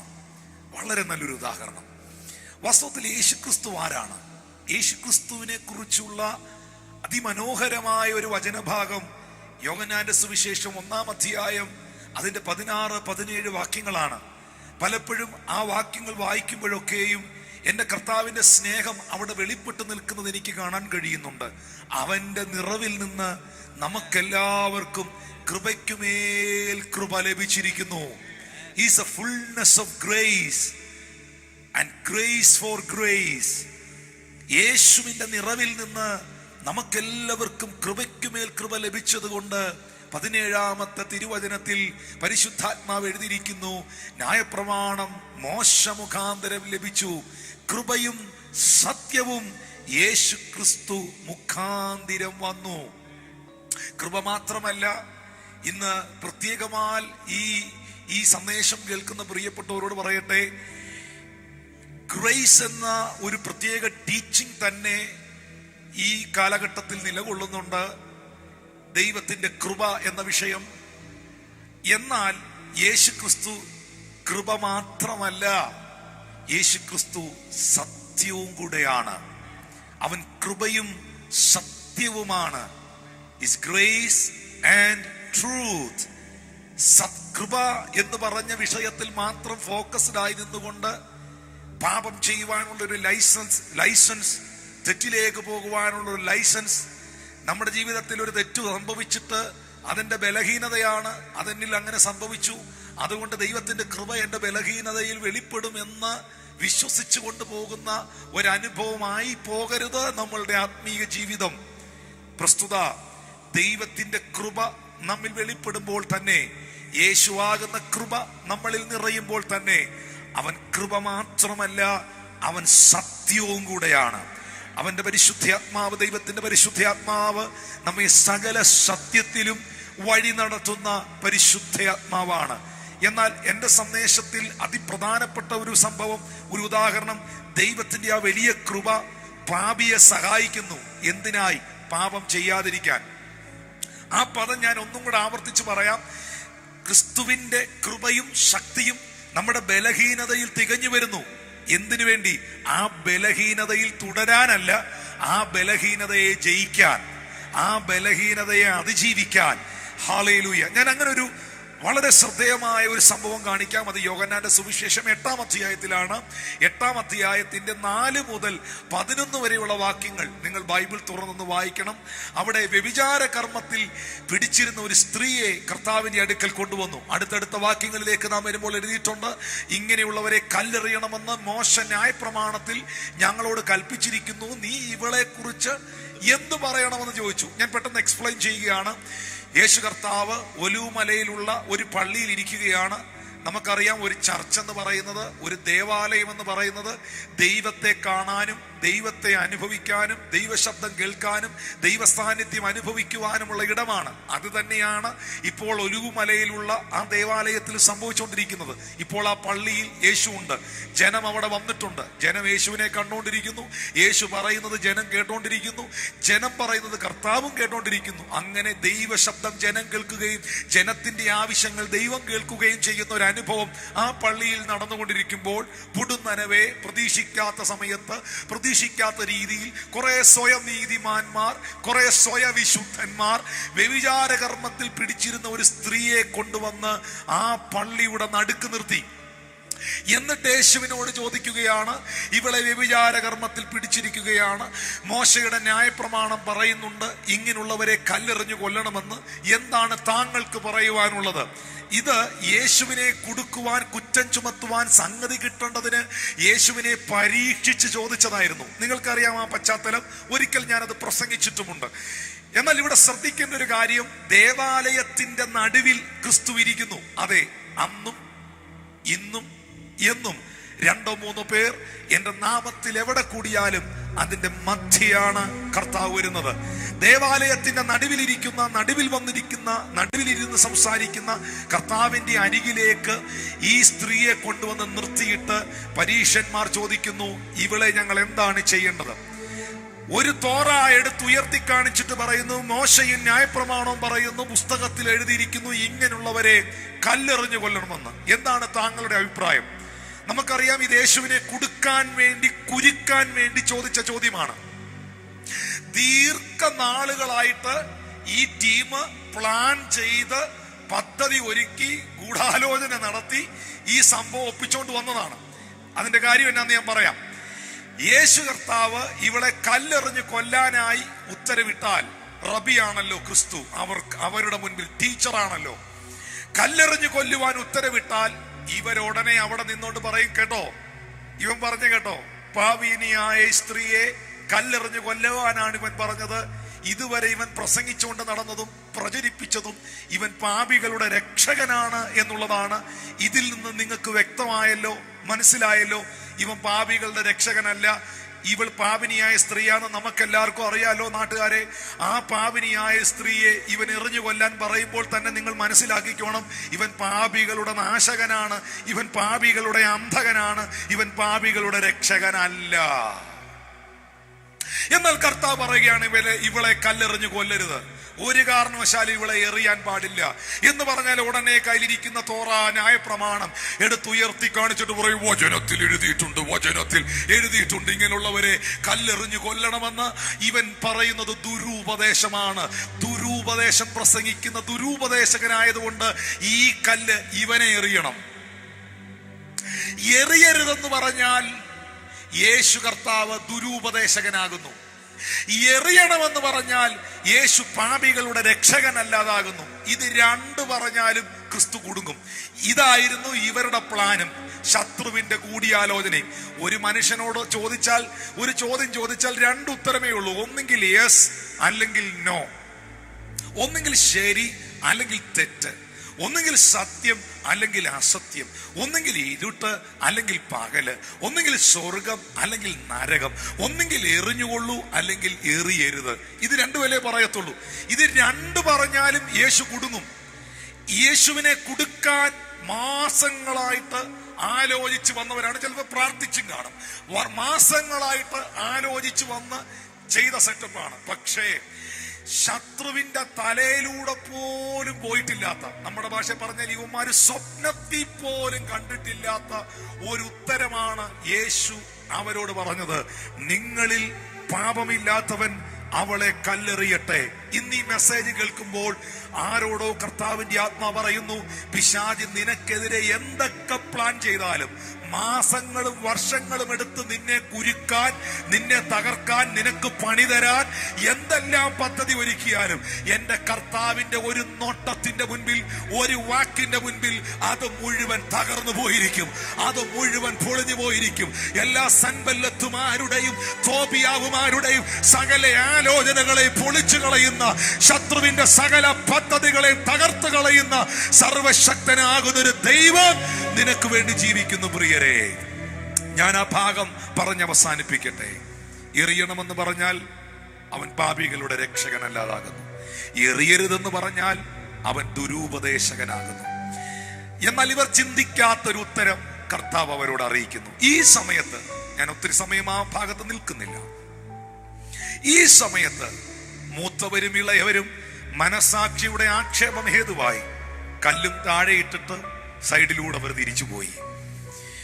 ഈ സ്ത്രീയും യേശുവും മാത്രം അവിടെ അവശേഷിക്കുന്നു. ഈ സ്ത്രീയും യേശുവും മാത്രം. Manuel Shijin, pastor Jiji, Rijoy sir, ഇത് വളരെ ഇമ്പോർട്ടന്റ് ആയിട്ടുള്ളൊരു മൂമെന്റ് ആണ്.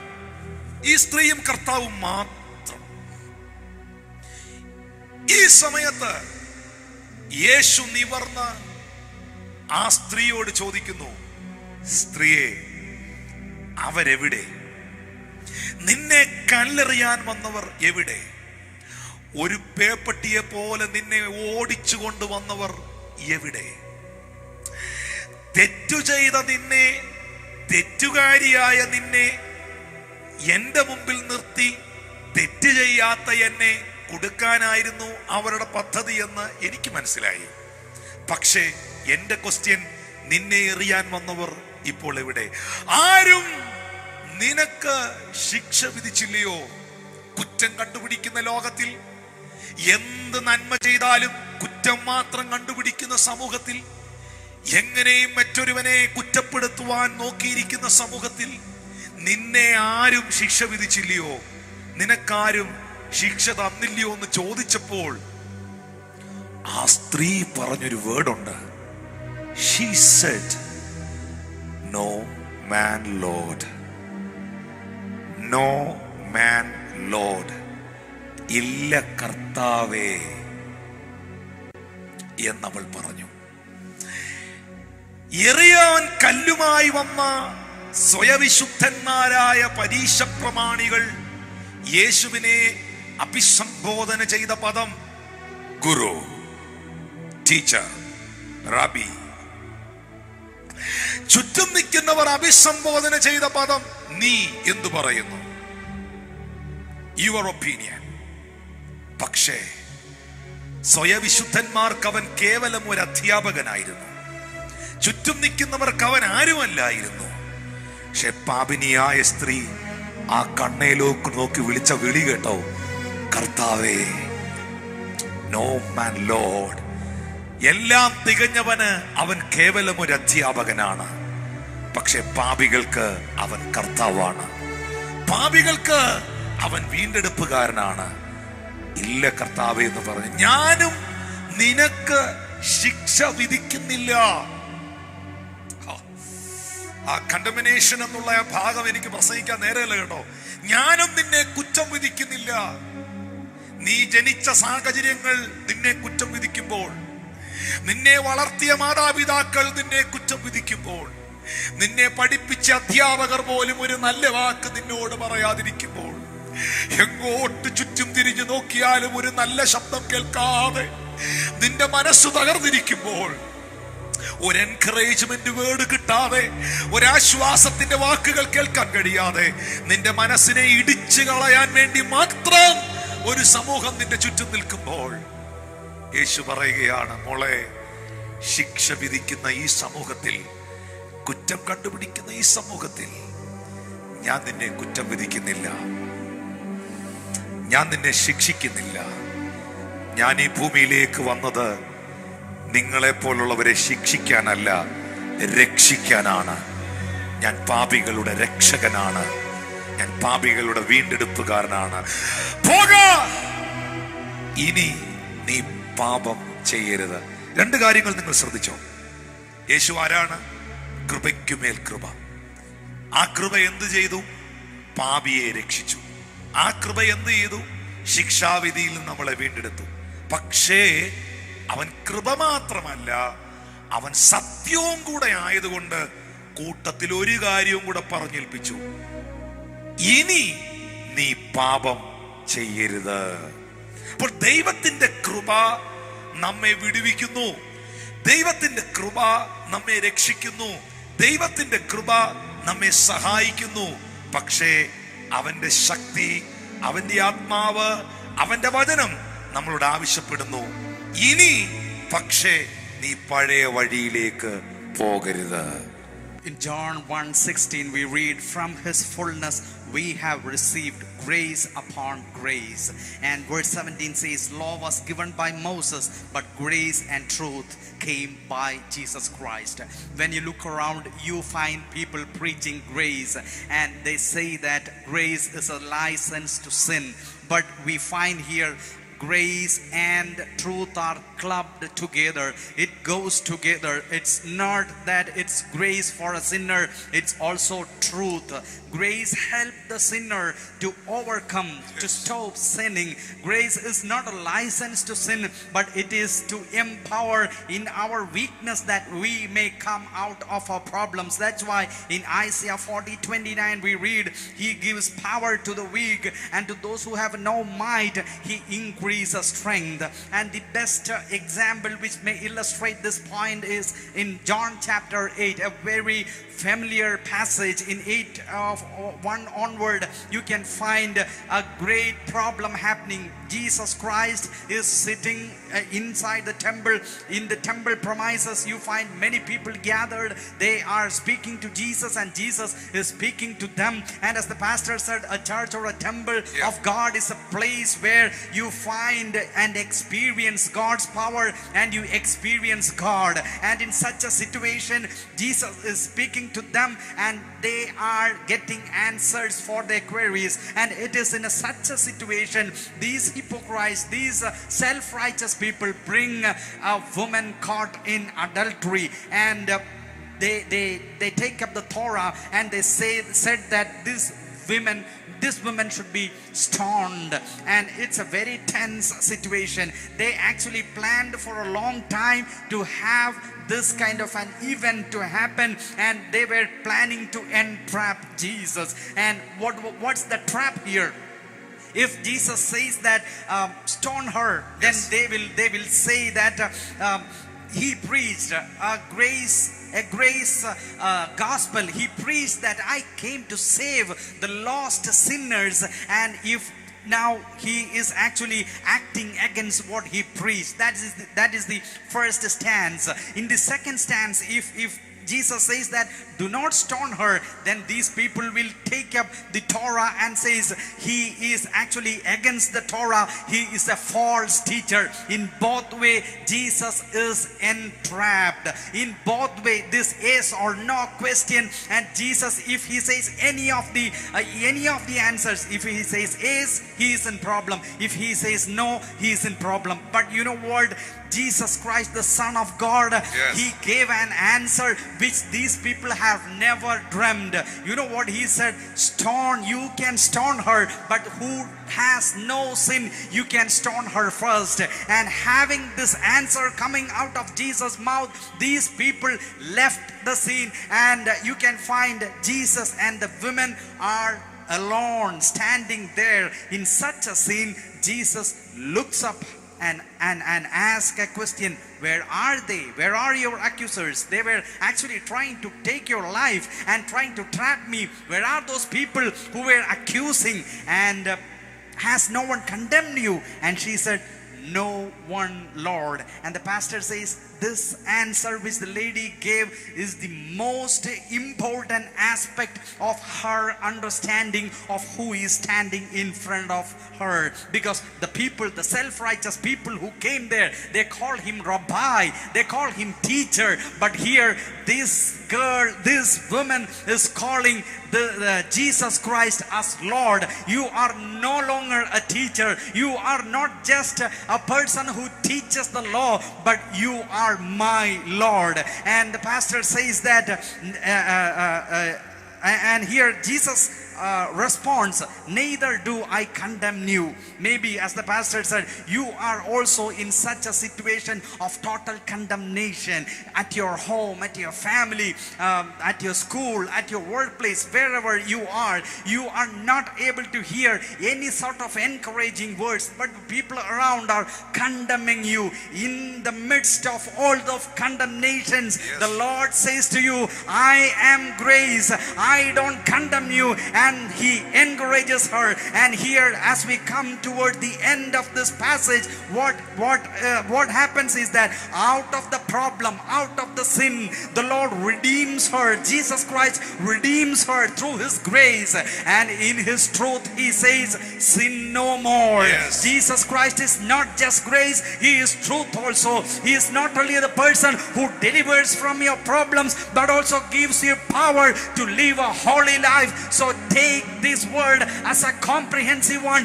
Grace and truth are clubbed together, and that is the gospel. ഞാൻ ഈ മെസ്സേജ് ഇന്ന് ഇവിടെ പറഞ്ഞുകൊണ്ടിരിക്കുമ്പോൾ രണ്ട് പ്രധാനപ്പെട്ട കാര്യങ്ങൾ പരിശുദ്ധാത്മാവ് എന്നോട് സംസാരിക്കുകയാണ്.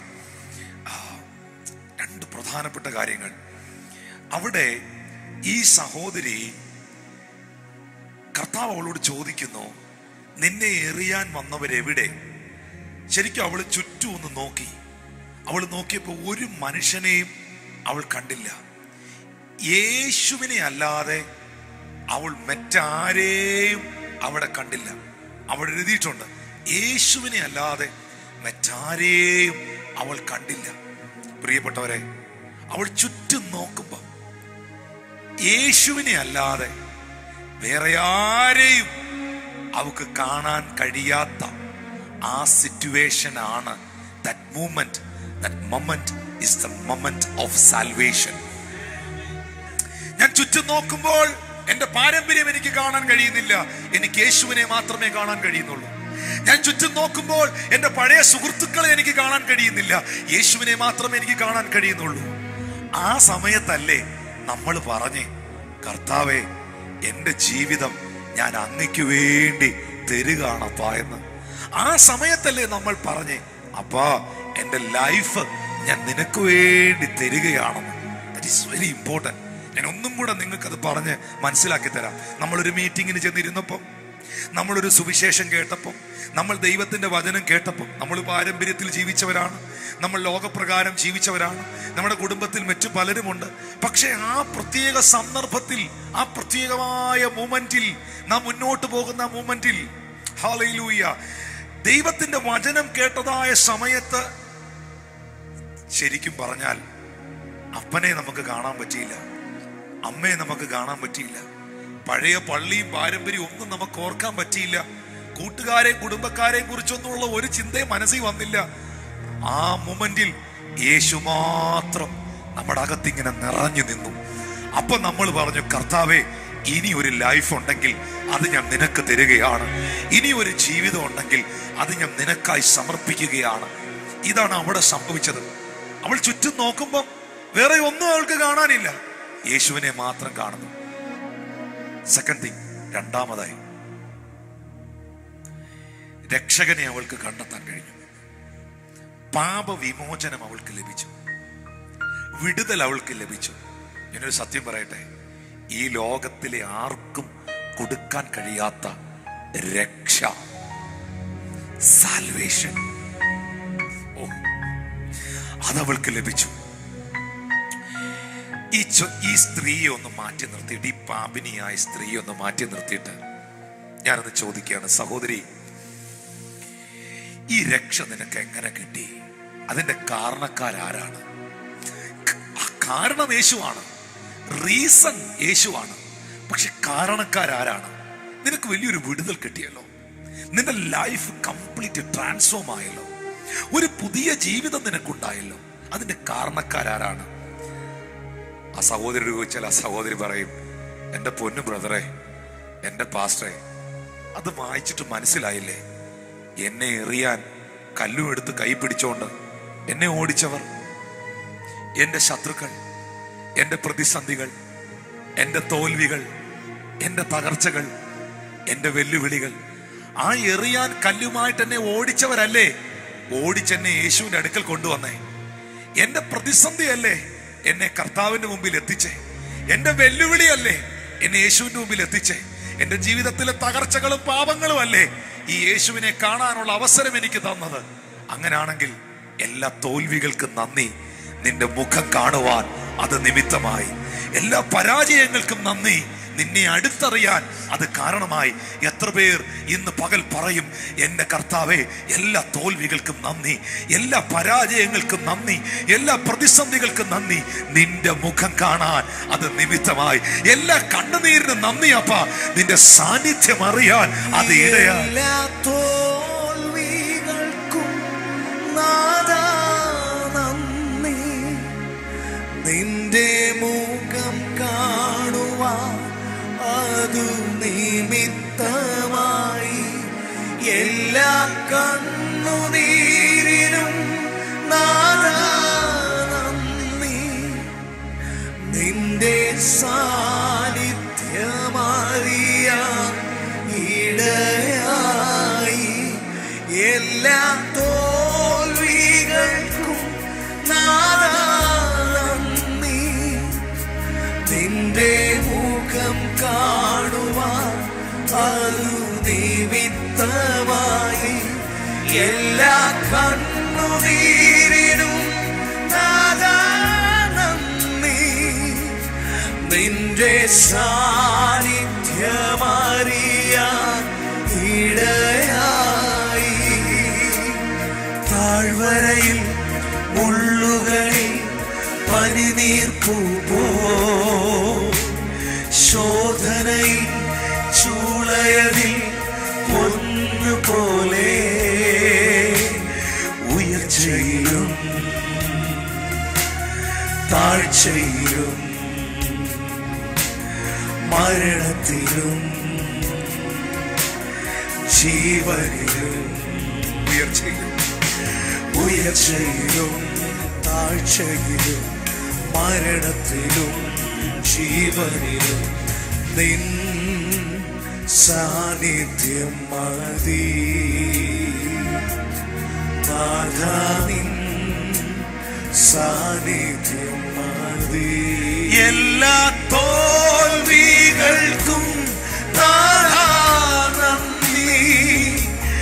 നിന്റെ മുഖം കാണുവാൻ അതു നിമിത്തമായി. എല്ലാ കണ്ണുനീരിനും നാഥാ ഹല്ലേലൂയ. നിന്റെ സാന്നിധ്യമറിയാൻ ഇടയായി. എല്ലാ തോൽവികൾക്കും നിന്റെ മുഖം കാണാൻ. നിന്റെ മുഖം കാണുവാൻ അതു നിമിത്തമായി. എല്ലാ കണ്ണുനീരിനും നാഥാ നന്ദി. നിന്റെ സാന്നിധ്യമറിയാൻ ഇടയായി. മാനുവലേ, കല്ലുമായിട്ട് പുറകെ ഓടിച്ച എല്ലാവർക്കും നന്ദി. എറിയാൻ വന്ന എല്ലാവർക്കും നന്ദി. എറിഞ്ഞവർക്കും നന്ദി. എറിയാൻ വന്ന എല്ലാവർക്കും നന്ദി. എറിഞ്ഞവർക്കും നന്ദി. കളിയാക്കിയ എല്ലാവർക്കും നന്ദി. ഇനി കളിയാക്കാൻ പ്ലാൻ ചെയ്യുന്നവർക്ക് നന്ദി.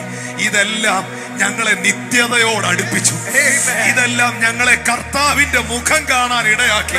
ഇതെല്ലാം ഞങ്ങളിലുള്ള അഭിഷേകത്തെ വർദ്ധിപ്പിച്ചു.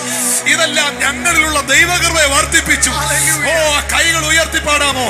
എന്നെ നിത്യതയോട് അടുപ്പിക്കുന്ന എല്ലാ അനുഭവങ്ങൾക്കും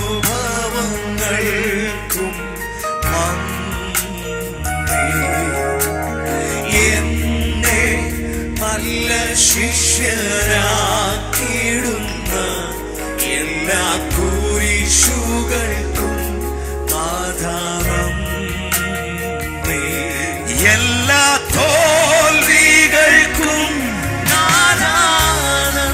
നിന്റെ മുഖം കാണാൻ. നിന്റെ മുഖം കാണുവാൻ അതു നിമിത്തമായി. എല്ലാ കണ്ണുനീരിനും നാഥാ നന്ദി. നിന്റെ സാന്നിധ്യമറിയാൻ ഇടയായി. ഞാൻ നിങ്ങളോട് ചോദിക്കട്ടെ, നിങ്ങൾ ഏറ്റവും കൂടുതൽ പ്രാർത്ഥിച്ചത് എപ്പോഴാണ്? നിങ്ങളുടെ ജീവിതത്തിൽ നിങ്ങൾ ഏറ്റവും കൂടുതൽ ദൈവസാന്നിധ്യം അനുഭവിച്ചത് എപ്പോഴാണ്? നിങ്ങളുടെ ഭയങ്കര സന്തോഷത്തിന്റെ വേളകളിലാണോ? നിങ്ങളുടെ പ്രതിസന്ധികളിലാണോ? നിങ്ങൾ ഏറ്റവും കൂടുതൽ തമ്പുരാന്റെ മുമ്പിൽ ചെന്ന് നിന്ന് പൊട്ടിക്കരഞ്ഞ് കണ്ണിൽ നിന്ന് ചൂടുള്ള കണ്ണുനീര് നിങ്ങളുടെ ബൈബിളിന്റെ മേളിൽ വീണതെപ്പോഴാ? നിങ്ങളുടെ ജീവിതത്തിന്റെ വെല്ലുവിളികളുടെ നടുവിലല്ലേ? നിങ്ങൾ ഏറ്റവും കൂടുതൽ ശുശ്രൂഷയിൽ പ്രയോജനപ്പെട്ടതെപ്പോഴാ? നിങ്ങളുടെ ജീവിതത്തിലെ ഏറ്റവും ചൂടേറിയ അനുഭവത്തിന്റെ നടുവിലല്ലേ? നിങ്ങൾ ഏറ്റവും കൂടുതൽ പ്ലാറ്റ്ഫോമുകളിൽ കത്തി ജ്വലിച്ചതെപ്പോഴാ? നിങ്ങളുടെ ജീവിതത്തിലെ ഏറ്റവും പ്രതികൂലത്തിന്റെ നിമിഷങ്ങളിലല്ലേ? അങ്ങനെയാണെങ്കിൽ ആ കരങ്ങൾ ഉയർത്തി പറയാം, അപ്പാ എല്ലാ തോൽവികൾക്കും നന്ദി, നിന്റെ മുഖം കാണാൻ അത് നിമിത്തമായി. എല്ലാ കണ്ണുനീരിനും നന്ദി കർത്താവും, നന്ദി, നിന്റെ സാന്നിധ്യം അറിയാനിടയായി. എന്റെ അനുഭവം പറയാം. ഒരുപക്ഷെ ഇമ്മാനുവേലിന്റെ അനുഭവം അതായിരിക്കും, ഷിജിന്റെ അനുഭവം അതായിരിക്കും, ഇവിടെ ഇരിക്കുന്ന ദൈവദാസന്മാരുടെ അനുഭവം ആയിരിക്കും, റിജോയ് സാറിന്റെ അനുഭവം അതായിരിക്കും. ഞങ്ങൾ ഏറ്റവും കൂടുതൽ ജിനു പാസ്റ്ററിന്റെ ഏറ്റവും നല്ല പ്രസംഗങ്ങൾ എവിടെയാ വന്നതെന്നറിയാമോ? തീച്ചൂളയുടെ നടുവിലാ. എന്റെ തീച്ചൂളയുടെ നടുവിലായിരുന്നു എന്റെ ഏറ്റവും നല്ല പ്രസംഗങ്ങൾ. എന്റെ ഏറ്റവും നല്ല ശുശ്രൂഷ നിങ്ങൾ അനുഭവിച്ചത് എപ്പോഴാണെന്നറിയാമോ? എനിക്ക് തന്നെ കൈകാര്യം ചെയ്യാൻ കഴിയാത്ത ആ വെല്ലുവിളികളുടെ നടുവിലായിരുന്നു. ഞങ്ങൾ ഏറ്റവും കൂടുതൽ കണ്ണുനീരോടെ ആരാധിച്ചത് എപ്പോഴാണെന്നറിയാമോ? ഞങ്ങളുടെ ജീവിതത്തിലെ ഏറ്റവും പ്രതിസന്ധികളുടെ നടുവിലായിരുന്നു. അതെ, ഞങ്ങളുടെ ഓരോ പ്രതിസന്ധികളും ഞങ്ങളുടെ ജീവിതത്തിന്റെ ഉയർച്ചയുടെ ചവിട്ടുപടികളാക്കി സ്വർഗത്തിലെ ദൈവം മാറ്റി. ഞങ്ങളുടെ ഓരോ പ്രതികൂലങ്ങളും ഞങ്ങളുടെ വാമിന വലിയ വളർച്ചയുടെ വളമാക്കി ദൈവം മാറ്റി. അങ്ങനെയെങ്കിൽ ഞാൻ ഈ മെസ്സേജ് പറഞ്ഞുകൊണ്ടിരിക്കുമ്പോൾ ചില സഹോദരിമാരെ, സഹോദരന്മാരെ നോക്കിയിട്ട് പറയുന്നു, ഈ പ്രതിസന്ധിയുടെ മുമ്പിൽ നീ തളരില്ല, നീ തകരില്ല, നീ പരാജയപ്പെടില്ല. ഇത് നിന്റെ ജീവിതത്തിൽ ഒരു സാക്ഷ്യമാക്കി ദൈവം മാറ്റും. ഇത് നിന്റെ ജീവിതത്തിൽ ഒരു അത്ഭുതമാക്കി ദൈവം മാറ്റും. ഇത് നിന്റെ ജീവിതത്തിൽ ഒരു വിജയമാക്കി ദൈവം മാറ്റും. ഹല്ലേലൂയ. താഴ്വരയിൽ മുള്ളുകളിൽ പനിനീർ പൂ പോലെ, ശോധനയിൽ ചൂളയതിൽ പൊന്നുപോലെ, ഉയർച്ചയിലും താഴ്ചയിലും കർത്താവിന്റെ സാന്നിധ്യം കൊണ്ട്, അവന്റെ കൃപ കൊണ്ട്, അവന്റെ സ്നേഹം കൊണ്ട് നിന്നെ ഒരമ്മ ഒരു കുഞ്ഞിനെ, ഞാൻ ആത്മാവിൽ കണ്ടോണ്ട് പറയാം, ഒരു അമ്മ ഒരു കുഞ്ഞിനെ ഒരു ടവല് കൊണ്ട് പൊതിഞ്ഞു പിടിച്ചിരിക്കുന്ന പോലെ കർത്താവിന്റെ കൃപ കൊണ്ട് സ്വർഗം നിന്നെ പൊതിഞ്ഞു പിടിക്കും, പൊതിഞ്ഞു പിടിക്കും, പൊതിഞ്ഞു പിടിക്കും. ആ കൈകൾ ഉയർത്തി ആരാധന യേശുവേ, ആരാധന ആരാധന യേശുവേ, ആരാധന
തുറന്ന് പറയാമോ? എന്നെ സഹായിക്കുന്ന ഒരു യേശു എനിക്കുണ്ട്. ഇന്ന് അധരങ്ങൾ തുറന്ന് പറഞ്ഞ് എന്നെ സഹായിക്കുന്ന ഒരു യേശു എനിക്കുണ്ട്. ഞാൻ ആ ഭാഗത്തിലേക്ക് വരുന്നു. ഒന്ന്, കൃപ പാപിയെ സഹായിക്കുന്നു, കൃപ പാപിയെ രക്ഷിക്കുന്നു. ഞാൻ ആ ഭാഗത്തിന്റെ തുടർമാനമായ ഭാഗങ്ങളിലേക്ക് വരുന്നു. Sir, please translate this portion. When she looked around, she saw no one else but Jesus Christ. This is the first thing which you understand here. At that very moment, the pastor says that is the most important moment at that point of time. She opened her eyes. She was expecting stones on her, and now she looks up and sees Jesus. no tradition, no sin, no people around, no stoners.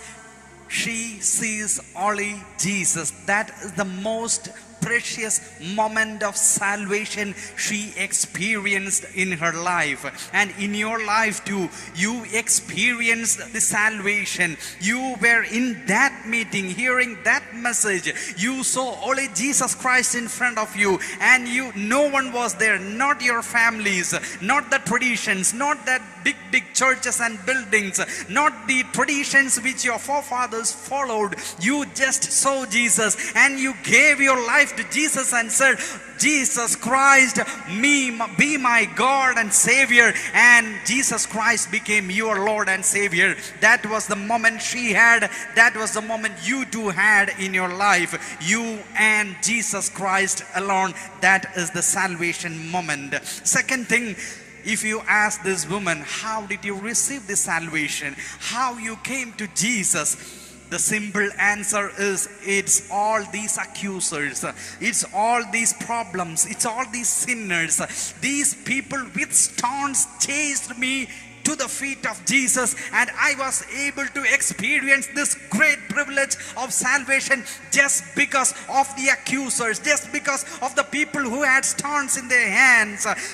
All the sin, all the problems, all the circumstances. And today you should thank the Lord for all the problems you faced in your life, all the depravity you had in your life, all those things. Actually, the people who mocked you, the people who pelted stones at you, the people who chased you, the people who backbited, the people who said bad about you. It's actually all those problems and circumstances which propelled you, which accelerated you towards Jesus Christ. And it's that great salvation you experience because of all these problems. And as the pastor said, he preached greatest messages when he was undergoing greatest problems in his life. You heard greatest messages from Pastor Tinu George when he was not able to stand himself because of all the problems around. He said those messages in tears. You prayed that great prayer when you had that great problem.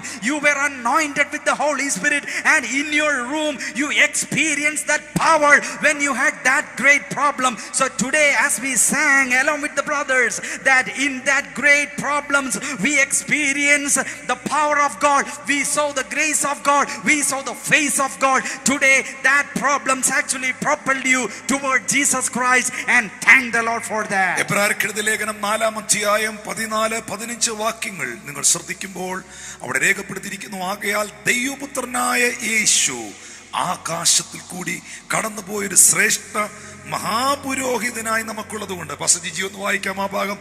യേശു നമുക്കുള്ളത് കൊണ്ട് നമ്മുടെ സ്വീകാര്യം മുറുകെ പിടിച്ചുകൊള്ള. 14-ാമത്തെ വാക്യം, ആകയാൽ ദൈവപുത്രനായ യേശു ആകാശത്തിൽ കൂടി കടന്നുപോയൊരു ശ്രേഷ്ഠ മഹാപുരോഹിതനായി നമുക്കുള്ളത് കൊണ്ട് നാം നമ്മുടെ സ്വീകാര്യം മുറുകെ പിടിച്ചുകൊള്ളുക. നമുക്കുള്ള മഹാപുരോഹിതൻ നമ്മുടെ ബലഹീനതകൾ സഹതാപം കാണിപ്പാൻ കഴിയാത്തവനല്ല, പാപമൊഴികെ സർവ്വത്തിലും നമുക്ക് തുല്യമായി പരീക്ഷിക്കപ്പെട്ടവൻ അത്രേ നമുക്കുള്ളത്. അതുകൊണ്ട് കരുണ ലഭിപ്പാനും തത്സമയത്ത് സഹായത്തിനുള്ള കൃപ പ്രാപിപ്പാനുമായി നാം ധൈര്യത്തോടെ കൃപാസനത്തിന് അടുത്തു ചെല്ലുക.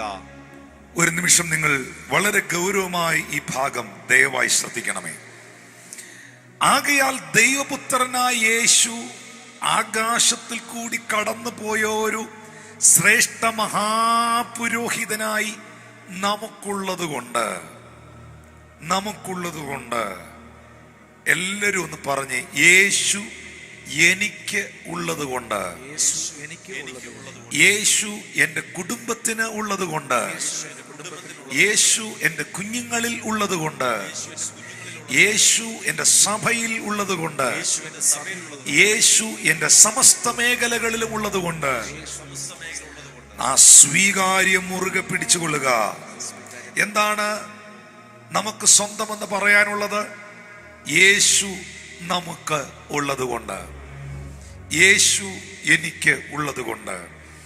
15-ാം വാക്യം പറയുന്നു, നമുക്കുള്ള പുരോഹിതൻ ആ കർത്താവായ യേശു ക്രിസ്തു നമ്മുടെ ബലഹീനതകളിൽ സഹതാപം കാണിക്കാൻ കഴിയാത്തവനല്ല, പാപമൊഴികെ സർവത്തിലും നമുക്ക് തുല്യമായി പരീക്ഷിക്കപ്പെട്ടവൻ അത്രയും നമുക്കുള്ളത്.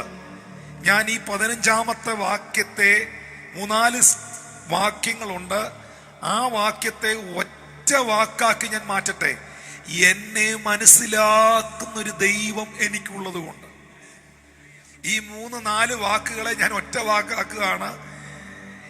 ബലഹീനതകളിൽ സഹതാപം കാണിക്കാൻ കഴിയാത്തവനല്ല, പാപമൊഴികെ സർവ്വത്തിലും തുല്യനായിട്ട് അവൻ എനിക്കായി പരീക്ഷിക്കപ്പെട്ടു എന്നെല്ലാം പറയുന്നത് ഒറ്റ വാക്കിൽ ഞാൻ പറയാം.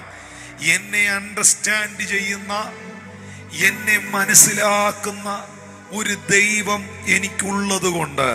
അങ്ങനെ ഒരു കർത്താവ് ഉണ്ടെന്ന് ഇന്ന് ഈ മെസ്സേജ് കേൾക്കുന്ന ചിലർ തിരിച്ചറിയണം. എൻ്റെ സാഹചര്യം ആരും അറിയുന്നില്ലല്ലോ, ഞാൻ കടന്നു പോകുന്ന പ്രയാസം ആരും മനസ്സിലാക്കുന്നില്ലല്ലോ, എൻ്റെ വിഷമങ്ങൾ ആരും കാണുന്നില്ലല്ലോ, എൻ്റെ ജീവിതത്തിൽ ഞാൻ അനുഭവിക്കുന്ന പ്രതിസന്ധികളെ ആരും മൈൻഡ് പോലും ചെയ്യുന്നില്ലല്ലോ, എൻ്റെ ഭർത്താവ് പോലും മനസ്സിലാക്കുന്നില്ലല്ലോ, എൻ്റെ ഭാര്യ പോലും മനസ്സിലാക്കുന്നില്ലല്ലോ, ഞാൻ ജനിപ്പിച്ച എൻ്റെ കുഞ്ഞുങ്ങൾ പോലും എന്നെ മനസ്സിലാക്കുന്നില്ലല്ലോ, എൻ്റെ മാതാപിതാക്കൾ പോലും എന്നെ മനസ്സിലാക്കുന്നില്ലല്ലോ, ഞങ്ങൾക്ക് വേണ്ടി പ്രാർത്ഥിക്കുന്ന ഞങ്ങളുടെ പാസ്റ്റർ പോലും ഞങ്ങളെ മനസ്സിലാക്കുന്നില്ലല്ലോ, എൻ്റെ കൂട്ടുവേലക്കാർ സഹോദരങ്ങൾ എന്നെ മനസ്സിലാക്കുന്നില്ലല്ലോ എന്നൊക്കെ പറയുമ്പോഴേ ഞാനൊരു സത്യം പറയട്ടെ. മനുഷ്യർക്ക് നമ്മളെ മനസ്സിലാക്കാൻ കഴിയുന്നതിനൊരു പരിധിയുണ്ട്. മനുഷ്യർക്ക് നമ്മളെ സഹായിക്കാൻ കഴിയുന്നതിനൊരു പരിധിയുണ്ട്. മനുഷ്യർക്ക് നമ്മളെ ബലപ്പെടുത്താൻ കഴിയുന്നതിനൊക്കെ ഒരു പരിധിയുണ്ട്. എന്നാൽ ഒരു ശ്രേഷ്ഠ മഹാപുരോഹിതനായ ക്രിസ്തു എനിക്ക് ഉള്ളത് കൊണ്ട് ഞാൻ അനുഭവിക്കുന്ന ഈ പ്രതിസന്ധിയിൽ, എൻ്റെ ബലഹീനതയിൽ സഹതാപം കാണിക്കുവാൻ കഴിയാത്തവനല്ല അവൻ. എന്നെ സഹായിക്കാൻ കഴിയാത്തൊരു ദൈവത്തെ അല്ല ഞാൻ സേവിക്കുന്നത്. ഇതൊന്ന് ആദ്യം വിശ്വസിക്കണം. ഈ മെസ്സേജ് ഇന്ന് കേട്ടുകൊണ്ടിരിക്കുമ്പോൾ ഇത് ആദ്യം വിശ്വസിക്കണം. എന്നെ സഹായിക്കാൻ കഴിയാത്തൊരു ദൈവത്തെ അല്ല ഞാൻ വിശ്വസിക്കുന്നതും സേവിക്കുന്നതും. ആ പദം കുറച്ചുകൂടെ പൗലോസ് വ്യക്തമാക്കി കേട്ടോ.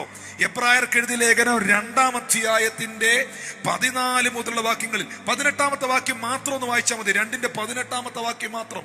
താൻ തന്നെ പരീക്ഷിതനായി കഷ്ടം അനുഭവിച്ചിരിക്കാൻ പരീക്ഷിക്കപ്പെടുന്നവർക്ക് സഹായിപ്പാൻ കഴിവുള്ളവനാകുന്നു. പരീക്ഷിക്കപ്പെടുന്നവരെ, പ്രതിസന്ധിയിൽ അകപ്പെട്ടവരെ, ബലഹീനതകളാൽ വീഴപ്പെട്ടവരെ സഹായിപ്പാൻ കഴിവുള്ളവനാകുന്നു. എനിക്ക് ആ വാക്ക് മലയാളത്തിൽ ഭയങ്കരമായിട്ട് ഇഷ്ടപ്പെട്ടു. ഈസ് ഏബിൾ എന്ന് ഇംഗ്ലീഷിൽ എഴുതിയിരിക്കുമ്പോൾ മലയാളിക്ക് കുറച്ചും കൂടെ ചങ്കിൽ ഇടിച്ചു കയറുന്ന ഒരു പദം ഞാൻ പറയാം. നിന്റെ ദൈവം കഴിവ് കെട്ടവനല്ല, നിന്റെ ദൈവം കഴിവുള്ളവനാണ്.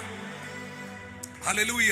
നിന്റെ ബലഹീനതയിൽ, നിന്റെ പ്രതിസന്ധിയിൽ, നിന്റെ കഷ്ടതയിൽ, നിന്റെ പരീക്ഷകളിൽ അങ്ങേ സഹായിപ്പാൻ, നിങ്ങളെ സഹായിപ്പാൻ കഴിവുള്ളവനാണ് നമ്മുടെ ദൈവം. ഹല്ലേലൂയ. അതുകൊണ്ട് 16-ാമത്തെ വാക്യത്തിൽ, ആ 16-ാമത്തെ വാക്യം എബ്രായർ 4:16, ആ 16-ാമത്തെ വാക്യം ഇങ്ങനെ പറയുന്നേ: അതുകൊണ്ട് കരുണ ലഭിക്കാനും തക്ക സമയത്ത് കൃപ പ്രാപിക്കുവാനുമായി നാം ധൈര്യത്തോടെ കൃപാസനത്തിനരികിലേക്ക് വരിക. അതിനകത്ത് ആ പദങ്ങൾക്കെല്ലാം ഭയങ്കര ആഴമുണ്ട്. Let us therefore come boldly to the throne of grace.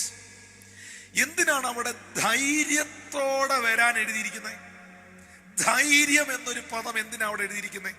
14-15 വാക്യങ്ങൾക്ക് ശേഷം 16-ാമത്തെ വാക്യത്തിൽ ധൈര്യമായിട്ട് വരിക എന്ന് പറഞ്ഞ എന്തുകൊണ്ടാ? അവിടെ ഒരു വിഷയമുണ്ട്. കാരണം നമ്മുടെ ബലഹീനതകളിൽ, നമ്മുടെ വീഴ്ചകളിൽ, നമ്മുടെ പ്രതിസന്ധികളിൽ, നമ്മുടെ പ്രതികൂലങ്ങളിൽ നമുക്ക് നഷ്ടപ്പെട്ടു പോകുന്ന ഒരു സംഭവമാണ് ധൈര്യം. ഒരു പാപത്തിൽ ഒരു വീണുപോയാൽ, ഒരു പാപം ചെയ്താൽ, ഒരു തെറ്റ് സംഭവിച്ചാൽ, ഒരു വീഴ്ച ഉണ്ടായാൽ, എവിടെങ്കിലും ഒരു കുറവുണ്ടായാൽ, എന്തെങ്കിലും ഒരു പ്രോബ്ലത്തിൽ അകപ്പെട്ടാൽ, ഏതെങ്കിലും ഒരു രോഗം പിടിപെട്ടാൽ, ഏതെങ്കിലും ഒരു മെഡിക്കൽ റിപ്പോർട്ട് പ്രതികൂലമായി വന്നാൽ, എന്തെങ്കിലും ഒരു വിഷയം മുമ്പിൽ വെളിപ്പെട്ടാൽ നഷ്ടപ്പെട്ടു പോകുന്ന എന്നാന്നറിയാം, മുഴുവൻ കറേജും അങ്ങ് പോകും. നമ്മുടെ പച്ച മലയാളത്തിൽ പറഞ്ഞാൽ ബലൂണിന്റെ കാറ്റഴിച്ചു വിട്ടോലായി പോകും. ഭയങ്കര പ്രാർത്ഥിക്കുന്ന ആന്റി ആയിരുന്നു, ഭയങ്കര പ്രാർത്ഥിക്കുന്ന ബ്രദറായിരുന്നു, ഭയങ്കര ഫയറാണ്. പക്ഷേ ആ പ്രതിസന്ധിയുടെ മുൻപിൽ, ആ പ്രതികൂലത്തിന്റെ മുൻപിൽ, ആ വെല്ലുവിളിയുടെ മുൻപിൽ സകല ധൈര്യവും പോയി. ഇപ്പൊ നാക്കെടുത്ത നെഗറ്റീവ് മാത്രമേ പറയത്തുള്ളൂ. ഞാൻ നിങ്ങളുടെ കാര്യമല്ല പറയുന്നത്, അങ്ങനെയാണ് സംഭവം. വാ തുറന്നാൽ ഇപ്പൊ നെഗറ്റീവ് മാത്രമേ പറയത്തുള്ളൂ. അതിന് കാരണമുണ്ട്. മനുഷ്യരങ്ങനെയാണ്. അങ്ങനെയല്ലേ നിങ്ങൾ മനുഷ്യരല്ലെന്ന അർത്ഥം. മനുഷ്യന്റെ സ്വഭാവം അതാണ്, മനുഷ്യന്റെ പ്രകൃതം അതാണ്. അതാണ് പൗലോസ് മുകളിൽ ഇങ്ങനെ പറഞ്ഞത്, നിങ്ങൾക്ക് യേശു ഉണ്ട്, ആകാശത്തിൽ കൂടി കടന്നുപോയ മഹാപുരോഹിതനായ ക്രിസ്തു നിങ്ങൾക്കുണ്ട്. അതുകൊണ്ട് നിങ്ങൾക്ക് ലഭിച്ച സ്വീകാര്യം മുറുകെ പിടിക്കണം. നിങ്ങളുടെ പ്രശ്നങ്ങളിൽ, നിങ്ങളുടെ ബലഹീനതകളിൽ സഹതാപം കാണിക്കാൻ കഴിയാത്തൊരു ദൈവത്തെ അല്ല നിങ്ങൾ സേവിക്കുന്നേ. നിങ്ങളുടെ പ്രതിസന്ധികളിൽ നിങ്ങളെ രക്ഷിക്കാൻ കഴിയാത്തൊരു ദൈവത്തെ അല്ല നിങ്ങൾ സേവിക്കുന്നേ. പാപമൊഴികെ ഈ ഭൂമിയിൽ വന്ന് സകലതും നിങ്ങൾക്ക് തുല്യമായി അനുഭവിച്ചവനാണ് കർത്താവ്. ഞാനൊരു സത്യം പറയട്ടെ പ്രിയരെ, നമ്മുടെ കർത്താവ് യേശുക്രിസ്തുവിന്റെ ഏറ്റവും വലിയ പ്രത്യേകത അതാണ്. Is understanding us. അവൻ നമ്മളെ മനസ്സിലാക്കുന്നു. കാരണം ഒരു മനുഷ്യൻ കടന്നുപോയ സകല കാര്യത്തിലൂടെയും പാപമൊഴികെ, തെറ്റായ തിന്മയായ പാപമൊഴികെയുള്ള സകല കാര്യത്തിലൂടെയും യേശു പോയിട്ടുണ്ട്. യേശുവിന് വിശന്നിട്ടുണ്ട്, യേശുവിന് ദാഹിച്ചിട്ടുണ്ട്. നിന്ദയുടെ വേദന എന്താന്ന് കർത്താവിന് അറിയാം. അവൻ നിന്ദിക്കപ്പെട്ടിട്ടുണ്ട്. തിരസ്കരണങ്ങളുടെ, റിജക്ഷനുകളുടെ പെയിൻ എന്താന്ന് ക്രിസ്തുവിനറിയാം. അവനത് അനുഭവിച്ചിട്ടുണ്ട്. ഒറ്റപ്പെടലുകളുടെ വേദന എന്തെന്ന് ക്രിസ്തുവിനറിയാം. യേശു അതിലൂടെ പോയിട്ടുണ്ട്. ജീവിതത്തിൽ സമസ്ത മേഖലകളിലും നിന്ദകളും കഷ്ടതകളും നിങ്ങൾ അനുഭവിച്ചിട്ടുള്ള പാപമൊഴികെ സമസ്ത വിഷയങ്ങളും കർത്താവ് അനുഭവിച്ചിട്ടുണ്ട്. അവന് വിശന്നിട്ടുണ്ട്, അവന് ദാഹിച്ചിട്ടുണ്ട്, അവൻ പട്ടിണി കിടന്നിട്ടുണ്ട്. പരീക്ഷകളിലെ കർത്താവ് പരീക്ഷകളിലൂടെ, സാത്താന്യ പരീക്ഷകളിലൂടെ ഒക്കെ കടന്നുപോയിട്ടുണ്ട്. വെല്ലുവിളികളിലൂടെ കടന്നുപോയിട്ടുണ്ട്. യേശു കേട്ടതിൻ്റെ 100% നിന്ന നിങ്ങൾ കേട്ടിട്ടില്ല. മുഖത്ത് നോക്കി നീ വ്യഭിചാരപുത്രനാന്ന് പറഞ്ഞിട്ടുണ്ട്. നിന്റെ അപ്പൻ ആരാടാന്ന് ചോദിച്ചിട്ടുണ്ട്. കാർക്കിച്ച് മുഖത്ത് തുപ്പിയിട്ടുണ്ട്. വഴിയിലൂടെ വസ്ത്രരഹിതനായി യെരൂശലേമിന്റെ തെരുവീതികളിലൂടെ അവനെ നടത്തിയിട്ടുണ്ട്. ശാപത്തിന്റെ മരക്കുരിശ് അവൻ ചുമന്നിട്ടുണ്ട്. തലയിൽ മുൾക്കിരീടം ചൂടിക്കൊണ്ട് യഹൂദന്മാരുടെ രാജാവേ ജയ ജയ എന്ന് വിളിക്കുന്ന നിന്ദയുടെ കൂരമ്പുകൾ അവൻ ഏറ്റിട്ടുണ്ട്. നിനക്ക് യേശു കർത്താവ് സൗഖ്യത്തിന്റെ, രോഗശാന്തിയുടെ ശുശ്രൂഷ ചെയ്യുമ്പോൾ ഇവന് ഭൂതമാണ്, ഇവൻ ഭൂതങ്ങളെ കൊണ്ടാണ് ഈ മിനിസ്റ്റർ ചെയ്യുന്നതെന്ന് മുഖത്ത് നോക്കി പറഞ്ഞിട്ടുണ്ട്. ഇവൻ ശമര്യനാണെന്ന് പറഞ്ഞിട്ടുണ്ട്.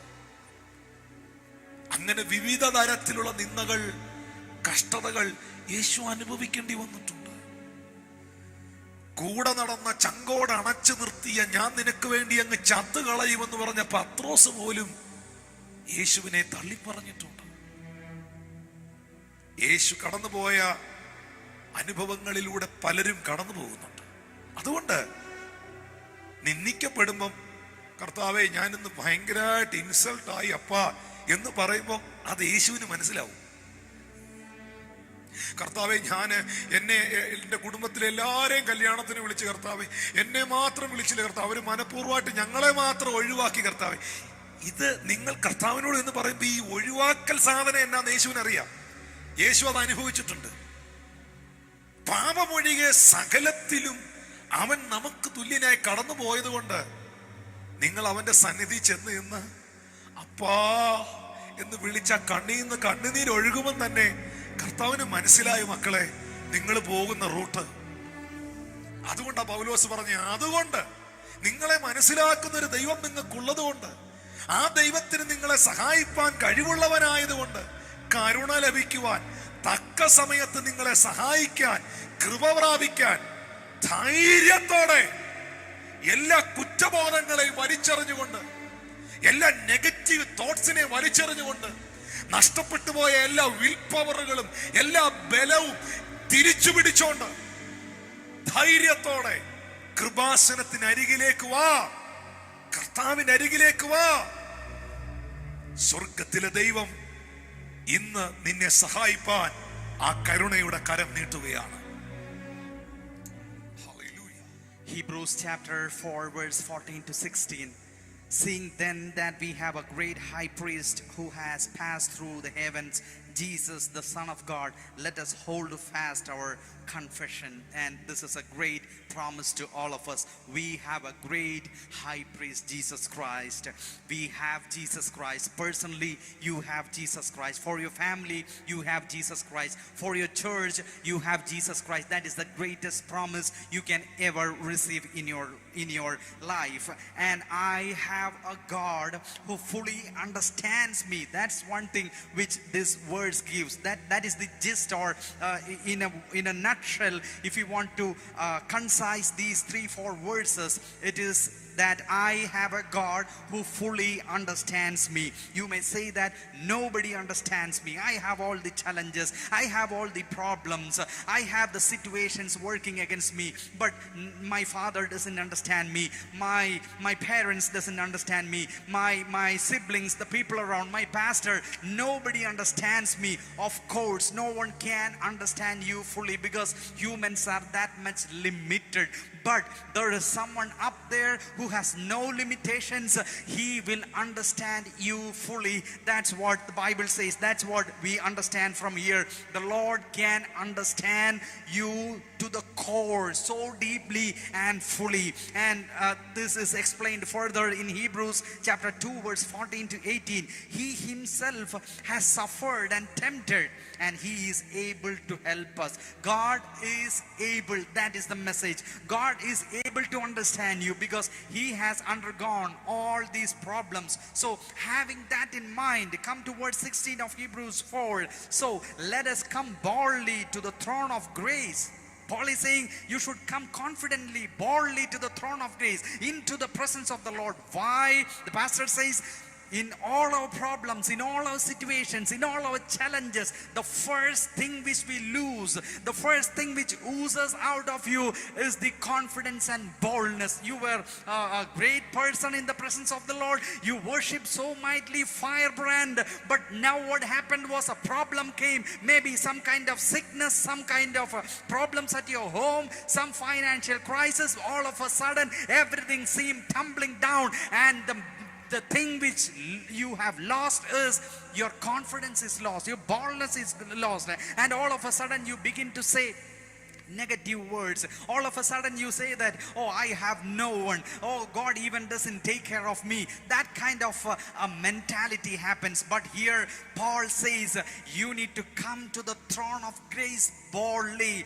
Why? Because Jesus Christ can understand you. Why it is said that Jesus Christ can understand? Because he has undergone every bad situation.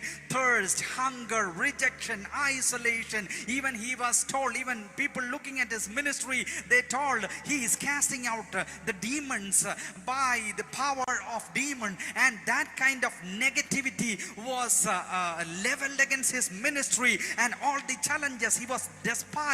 He was spat on, and he was rallied naked in Jerusalem, and the people betrayed him, and the shame of the cross he was bearing. All the things, all the negative things, all the bad things that can ever happen to any human being, Jesus bore on himself. And when you go into the presence of the Lord and cry Abba, he can understand the problems which you are undergoing. When you say that, Lord, I was insulted, Lord, I was rejected, he can clearly understand you because he had gone through the rejection, he had gone through the isolation, he had gone through the shame. So therefore, let us go to the throne of grace boldly that we may receive the help. Today the Lord says to you, no matter what problems you are undergoing, go into the presence of the Lord. Throw yourselves into the presence of the Lord. He can understand you fully, and let the boldness and confidence come back to you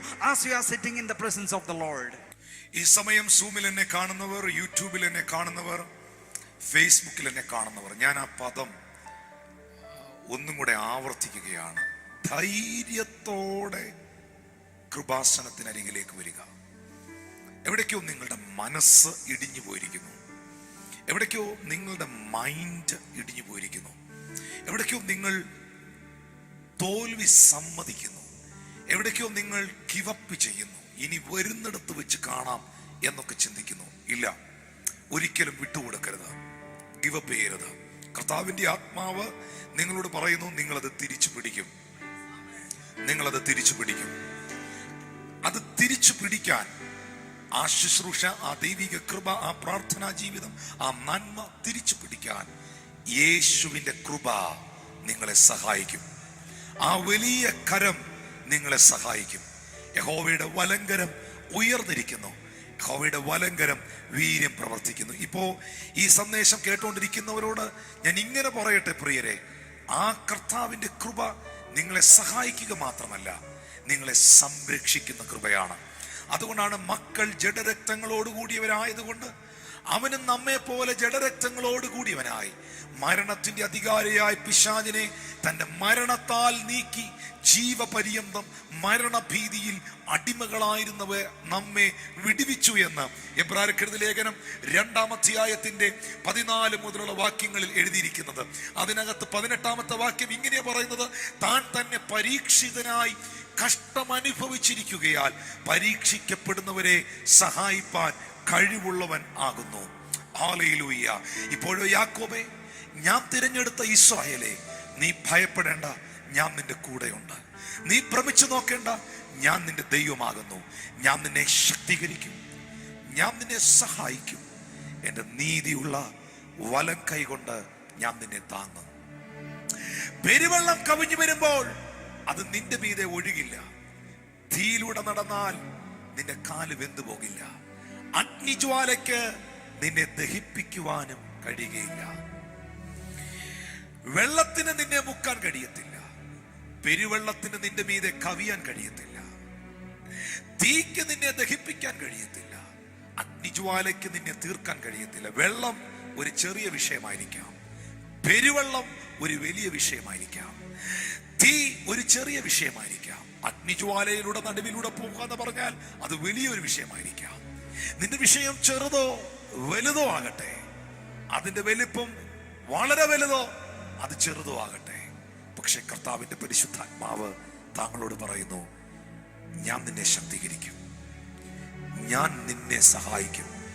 വീണ്ടും ആ പദം റിജോയ് സാറേ എനിക്ക് അറിയത്തില്ല, വീണ്ടും പരിശുദ്ധാത്മാ പറയുന്നു, ഞാൻ നിന്നെ ഹെൽപ്പ് ചെയ്യും. ബ്രദർ, ഞാൻ നിന്നെ ഹെൽപ്പ് ചെയ്യും. സിസ്റ്റർ, ഈ കേസിൽ ഞാൻ നിന്നെ ഹെൽപ്പ് ചെയ്യും. ഹല്ലേലൂയ. എന്റെ നീതിയുള്ള വലങ്കൈ കൊണ്ട് ഞാൻ നിന്നെ താങ്ങും, വീഴാതെ താങ്ങും, വീഴാതെ താങ്ങും.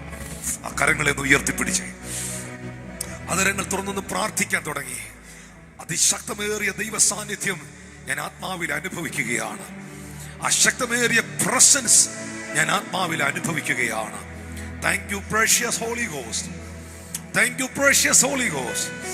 ആ കരങ്ങളെ ഉയർത്തി അതരങ്ങളെ തുറന്ന് ദൈവത്തിന് നന്ദി പറയാൻ തുടങ്ങി, നന്ദി പറയാൻ തുടങ്ങി, പ്രാർത്ഥിക്കാൻ തുടങ്ങി. Hallelujah, hallelujah. കൃപയാലെങ്കിൽ അത് പ്രവൃത്തിയാലല്ല. കർത്താവേ, നിന്റെ കരുണയ്ക്ക് നന്ദി, നിന്റെ കൃപയ്ക്ക് നന്ദി. അപ്പനും അമ്മയും വീടും ധനങ്ങളും വസ്തു സുഖങ്ങളും കർത്താവത്രേ. പൈതൽ പ്രായം മുതൽ ഇന്നേ വരെ എന്നെ പോറ്റി പുലർത്തിയ ആ യേശു മതി എനിക്ക്. എത്ര പേർ പറയും, ശ്രേഷ്ഠ മഹാപുരോഹിതനായ യേശു എനിക്കുള്ളത് കൊണ്ട് ആ ധൈര്യം എന്നിൽ വർദ്ധിക്കുകയാണ്, ആ ധൈര്യം എന്നിൽ വർദ്ധിക്കുകയാണ്. ഈ വരികൾ ദൈവദാസന്മാരോടുകൂടെ ചേർന്നൊന്ന് പാടുമോ? ഹല്ലേലൂയ. അപ്പനും അമ്മയും വീടും ധനങ്ങളും വസ്തു സുഖങ്ങളും കർത്താവത്രേ. അപ്പനും അമ്മയും വീടും ധനങ്ങളും വസ്തു സുഖങ്ങളും കർത്താവത്രേ.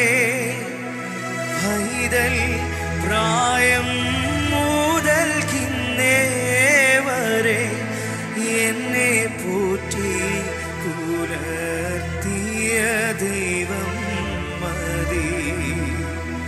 പൈതൽ പ്രായം മുതൽക്കിന്നേ വരെ എന്നെ പോറ്റി പുലർത്തിയ ദൈവം മതി.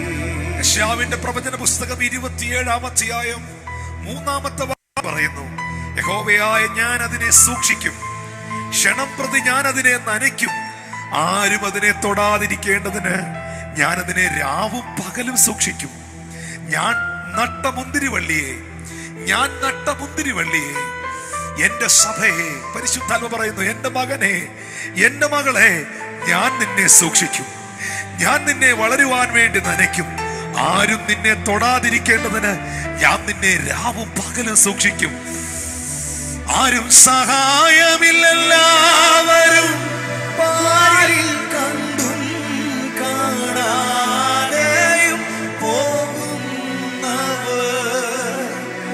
ആരും സഹായമില്ലെല്ലാവരും പാരിൽ കണ്ടും കാണാതെയും പോകുന്നവർ. എന്നാലെനിക്കൊരു സഹായകൻ വാനിലുണ്ടെന്നറിഞ്ഞതിനുല്ലാസമേ. ഞാൻ കണ്ടിട്ടുണ്ട് പലയിടത്തും ആക്കാരം. ഞാൻ കണ്ടിട്ടുണ്ട് മക്കളെ. ഈ വിഷയത്തിൽ ആരെന്നെ സഹായിക്കും? ഈ വിഷയത്തിൽ ആരെന്നെ സഹായിക്കും? ഒരിക്കൽ പൗലോസ് അലറി വിളിച്ചു പറഞ്ഞു, ഈ പാപത്തിൽ നിന്ന് ആരെന്നെ വിടുവിക്കും? ഈ ബലഹീനതയിൽ നിന്ന് ആരെന്നെ വിടുവിക്കും? കർത്താവ് പറയുന്നു, താൻ തന്നെ പരീക്ഷിതനായി കഷ്ടം അനുഭവിച്ചിരിക്കാൻ പരീക്ഷിക്കപ്പെടുന്നവരെ അവൻ സഹായിപ്പാൻ കഴിവുള്ളവനാകുന്നെന്ന്. പരീക്ഷിക്കപ്പെടുന്നവരെ അവൻ സഹായിപ്പാൻ കഴിവുള്ളവനാകുന്നെന്ന്. എന്നാൽ എനിക്കൊരു സഹായകൻ വാനിലുണ്ടെന്നറിഞ്ഞതിനുല്ലാസമേ. സാധു കൊച്ചുകുഞ്ഞു ഉപദേശി ഈ വചന കോട്ട് ചെയ്തിരിക്കുന്നേ. ആകയാൽ ദൈവപുത്രനായ യേശു ആകാശത്തിൽ കൂടി കടന്നുപോയ ഒരു ശ്രേഷ്ഠ മഹാപുരോഹിതനെ, ആകാശവാനം, ആകാശത്തിൽ കൂടി കടന്നുപോയ ഒരു ശ്രേഷ്ഠ മഹാപുരോഹിതനായി നമുക്കുള്ളത് കൊണ്ട്, യേശു നമുക്കുള്ളത് കൊണ്ട് നമ്മുടെ സ്വീകാര്യം മുറുകെ പിടിച്ചുകൊള്ളുക. അപ്പനുള്ളത് കൊണ്ടല്ല, അമ്മാവനുള്ളത് കൊണ്ടല്ല, നാട്ടുകാരുള്ളത് കൊണ്ടല്ല, ഏതോ രാഷ്ട്രീയക്കാർ കൂടുള്ളത് കൊണ്ടല്ല, ഏതോ മനുഷ്യർ കൂടുള്ളത് കൊണ്ടല്ല. എന്നാൽ എനിക്കൊരു സഹായകൻ വാനിലുണ്ടെന്നറിഞ്ഞതിനുല്ലാസമേ. എന്നാൽ ഒരു സഹായകൻ വാനിലുണ്ടെന്നറിഞ്ഞതിനുല്ലാസമേ. അസാധാരണമായ ഹീലിങ്ങുകൾ നടക്കുകയാണ്. അത്ഭുതകരമായ വിടുതൽ നടക്കുകയാണ്. Thank you Lord Jesus. ആ രോഗമുള്ള ഭാഗത്തോട്ടൊന്ന് കൈവെക്കാവോ? ഇപ്പൊ മോൻ ഇമ്മാനുവൽ പാടിയ വരി ഒന്ന് പാടാവോ? ആ രോഗമുള്ള ഭാഗത്തോട്ട് കൈവച്ച് കണ്ണടയ്ക്കണം. ഈ മൊബൈലിൽ നിന്ന്, ടിവിയിൽ നിന്ന്, ലാപ്ടോപ്പിൽ നിന്ന് എല്ലാം കണ്ണ് മാറ്റിയിട്ട് കണ്ണടച്ച് ആ പ്രയാസമുള്ള ഭാഗത്തോട്ട് കൈവച്ചിട്ട് ഈ വരികളോ ശ്രദ്ധിച്ചേ. പിതാവില്ലാത്തോർക്കു നല്ലോരും താനനും പെറ്റമ്മയെ കവിഞ്ഞാർദ്രവാനും. പിതാവില്ലാത്തോർക്കു നല്ലോരും താതനും പെറ്റമ്മയെ കവിഞ്ഞാർദ്രവാനും. വിധവയ്ക്കു കാന്തനും സാധുവിന പവുമെല്ലാർക്കുമെല്ലാമൻ കർത്താവത്രേ. വിധവയ്ക്കു കാന്തനും സാധുവിന പവുമെല്ലാർക്കുമെല്ലാമൻ കർത്താവത്രേ. ഞാനൊരു കാഴ്ച കാണുന്നത്, ഒരു കട്ടിലിൽ വളരെ പ്രായം ചെന്ന ഒരമ്മ ഇങ്ങനെ ഒറ്റയ്ക്കിരുന്ന് കരയുകയാണ്. ആ അമ്മ കരഞ്ഞുകൊണ്ടിരിക്കുമ്പോൾ ഫുള്ളി വൈറ്റ് ഡ്രസ്സിൽ, ഫുള്ളി കംപ്ലീറ്റ് വൈറ്റ് ഡ്രസ്സിൽ യേശു കർത്താവ് ആ മുറിയിലോട്ട് ഓടിച്ചെന്ന് ആ അമ്മയെ ഇങ്ങനെ ചേർത്ത് പിടിച്ചിട്ട് ആ ശിരസിന്റെ ഈ ഭാഗത്ത് ഒരു ഉമ്മ കൊടുത്തിട്ട് അമ്മയോട് പറയുകയാണ്, ഞാനില്ലേ നിനക്ക്. ഈ ശുശ്രൂഷ നടന്നുകൊണ്ടിരിക്കുമ്പോ ആരെയൊക്കെയോ കർത്താവ് ഇങ്ങനെ വന്ന് ഹഗ് ചെയ്യുന്നത്, ആരൊക്കെയോ കർത്താവ് വന്നിങ്ങനെ ഹഗ് ചെയ്യുന്നത്, ചേർത്ത് പിടിക്കുന്നത് എനിക്ക് കാണാം. ഇങ്ങനെ ചങ്കോട് ചേർത്ത് പിടിക്കുന്നത് എനിക്ക് കാണാം. കാന്തനും സാധുവിന പവുമെല്ലാമെൻ കർത്താവത്രേ. ആരും സഹായം എല്ലാവരും വായിൽ കണ്ടും കാണാതെയും പോകുന്നവർ, ആരും സഹായമില്ലെല്ലാവരും വായിൽ കണ്ടും കാണാതെയും പോകുന്നവർ, എന്നാൽ എനിക്കൊരു സഹായകൻ വാനിലുണ്ടെന്നറിഞ്ഞതിൻ ഉല്ലാസമേ. നിന്റെ ഭർത്താവ് രക്ഷിക്കപ്പെടാൻ കർത്താവിന്റെ ആത്മാവ് സഹായിക്കും. നിങ്ങളുടെ ഭവനത്തിൽ പലരും ക്രിസ്തുവിലേക്ക് വരുവാൻ പരിശുദ്ധാത്മാവ് സഹായിക്കും. നിന്റെ തലമുറകൾ ദൈവകൃപയിലേക്ക് വരുവാൻ പരിശുദ്ധാത്മാവ് സഹായിക്കും. മോനെ, ആ ലോൺ അടച്ചു തീർക്കാൻ ദൈവം നിന്നെ സഹായിക്കും. നിന്റെ തകർന്നുകൊണ്ടിരിക്കുന്ന ബിസിനസിനെ തിരിച്ചു കയറ്റാൻ കർത്താവ് സഹായിക്കും. നിന്റെ വിസ പ്രോസസ്സുകൾ, ആ വിസയുടെ പ്രൊസീജിയറുകളിൽ ഒരു വിടുതൽ തരാൻ ദൈവം നിന്നെ സഹായിക്കും. നീ എഴുതിക്കൊണ്ടിരിക്കുന്ന IELTSന്റെ അങ്ങനെയുള്ള ചില എക്സാമിനേഷനുകൾ നിന്നെ പാസ്സാക്കാൻ ദൈവം നിന്നെ സഹായിക്കും. അങ്ങനെ സ്വർഗത്തിന്റെ അനവധി സഹായങ്ങളുടെ കരം ഈ ഫെബ്രുവരി മാസത്തിൽ നിന്റെ ജീവിതത്തിൽ വെളിപ്പെട്ടു വരും. ഈ ഫെബ്രുവരി മാസം നിങ്ങളിൽ പലരും പറയാൻ പോകുകയാണ്, എന്റെ ദൈവം എന്നെ സഹായിച്ചു, എന്റെ ദൈവം എന്നെ സൗഖ്യം തന്നു, എന്റെ ദൈവം എനിക്ക് വിടുതൽ തന്നു, എന്റെ ദൈവം എന്നെ ഒരു അത്ഭുതമാക്കി മാറ്റി, എന്റെ ദൈവത്തിന്റെ വലിയ സഹായങ്ങൾ എന്റെ ജീവിതത്തിൽ എനിക്ക് അനുഭവിക്കുവാൻ കഴിഞ്ഞു. ഈ ഫെബ്രുവരി മാസം മിറക്കിൾ ടെസ്റ്റിമണിയുടെ മാസമാണ്. അത്ഭുതകരമായ സാക്ഷ്യങ്ങൾ നിങ്ങൾ പറയുന്ന മാസമാക്കി പരിശുദ്ധാത്മാ തീർക്കാൻ പോവുകയാണ്. യേശുവിന്റെ നാമത്തിൽ ഈ സമയം എന്നോട് ചേർന്ന് പ്രാർത്ഥിക്കുന്ന ഓരോ വ്യക്തികളിലും ഓരോ കുടുംബത്തിലും പരിശുദ്ധാത്മാവിന്റെ സാന്നിധ്യം ഇറങ്ങട്ടെ. ദൈവത്തിന്റെ കൃപ അവരെ കവർ ചെയ്യട്ടെ. ദൈവശക്തി അവരെ സ്പർശിക്കട്ടെ. അത്ഭുത വിടുതലുകൾ, സൗഖ്യങ്ങൾ അവരുടെ ജീവിതത്തിൽ സംഭവിക്കട്ടെ. കർത്താവേ, സ്വർഗം അങ്ങനെ ചെയ്തതിന് നന്ദി, വിടുതൽ അയച്ചതിന് നന്ദി. കരങ്ങൾ അടിച്ച് കർത്താവിന് നന്ദി പറയാം. ദൈവത്തിന് സ്തോത്രം ചെയ്യാം.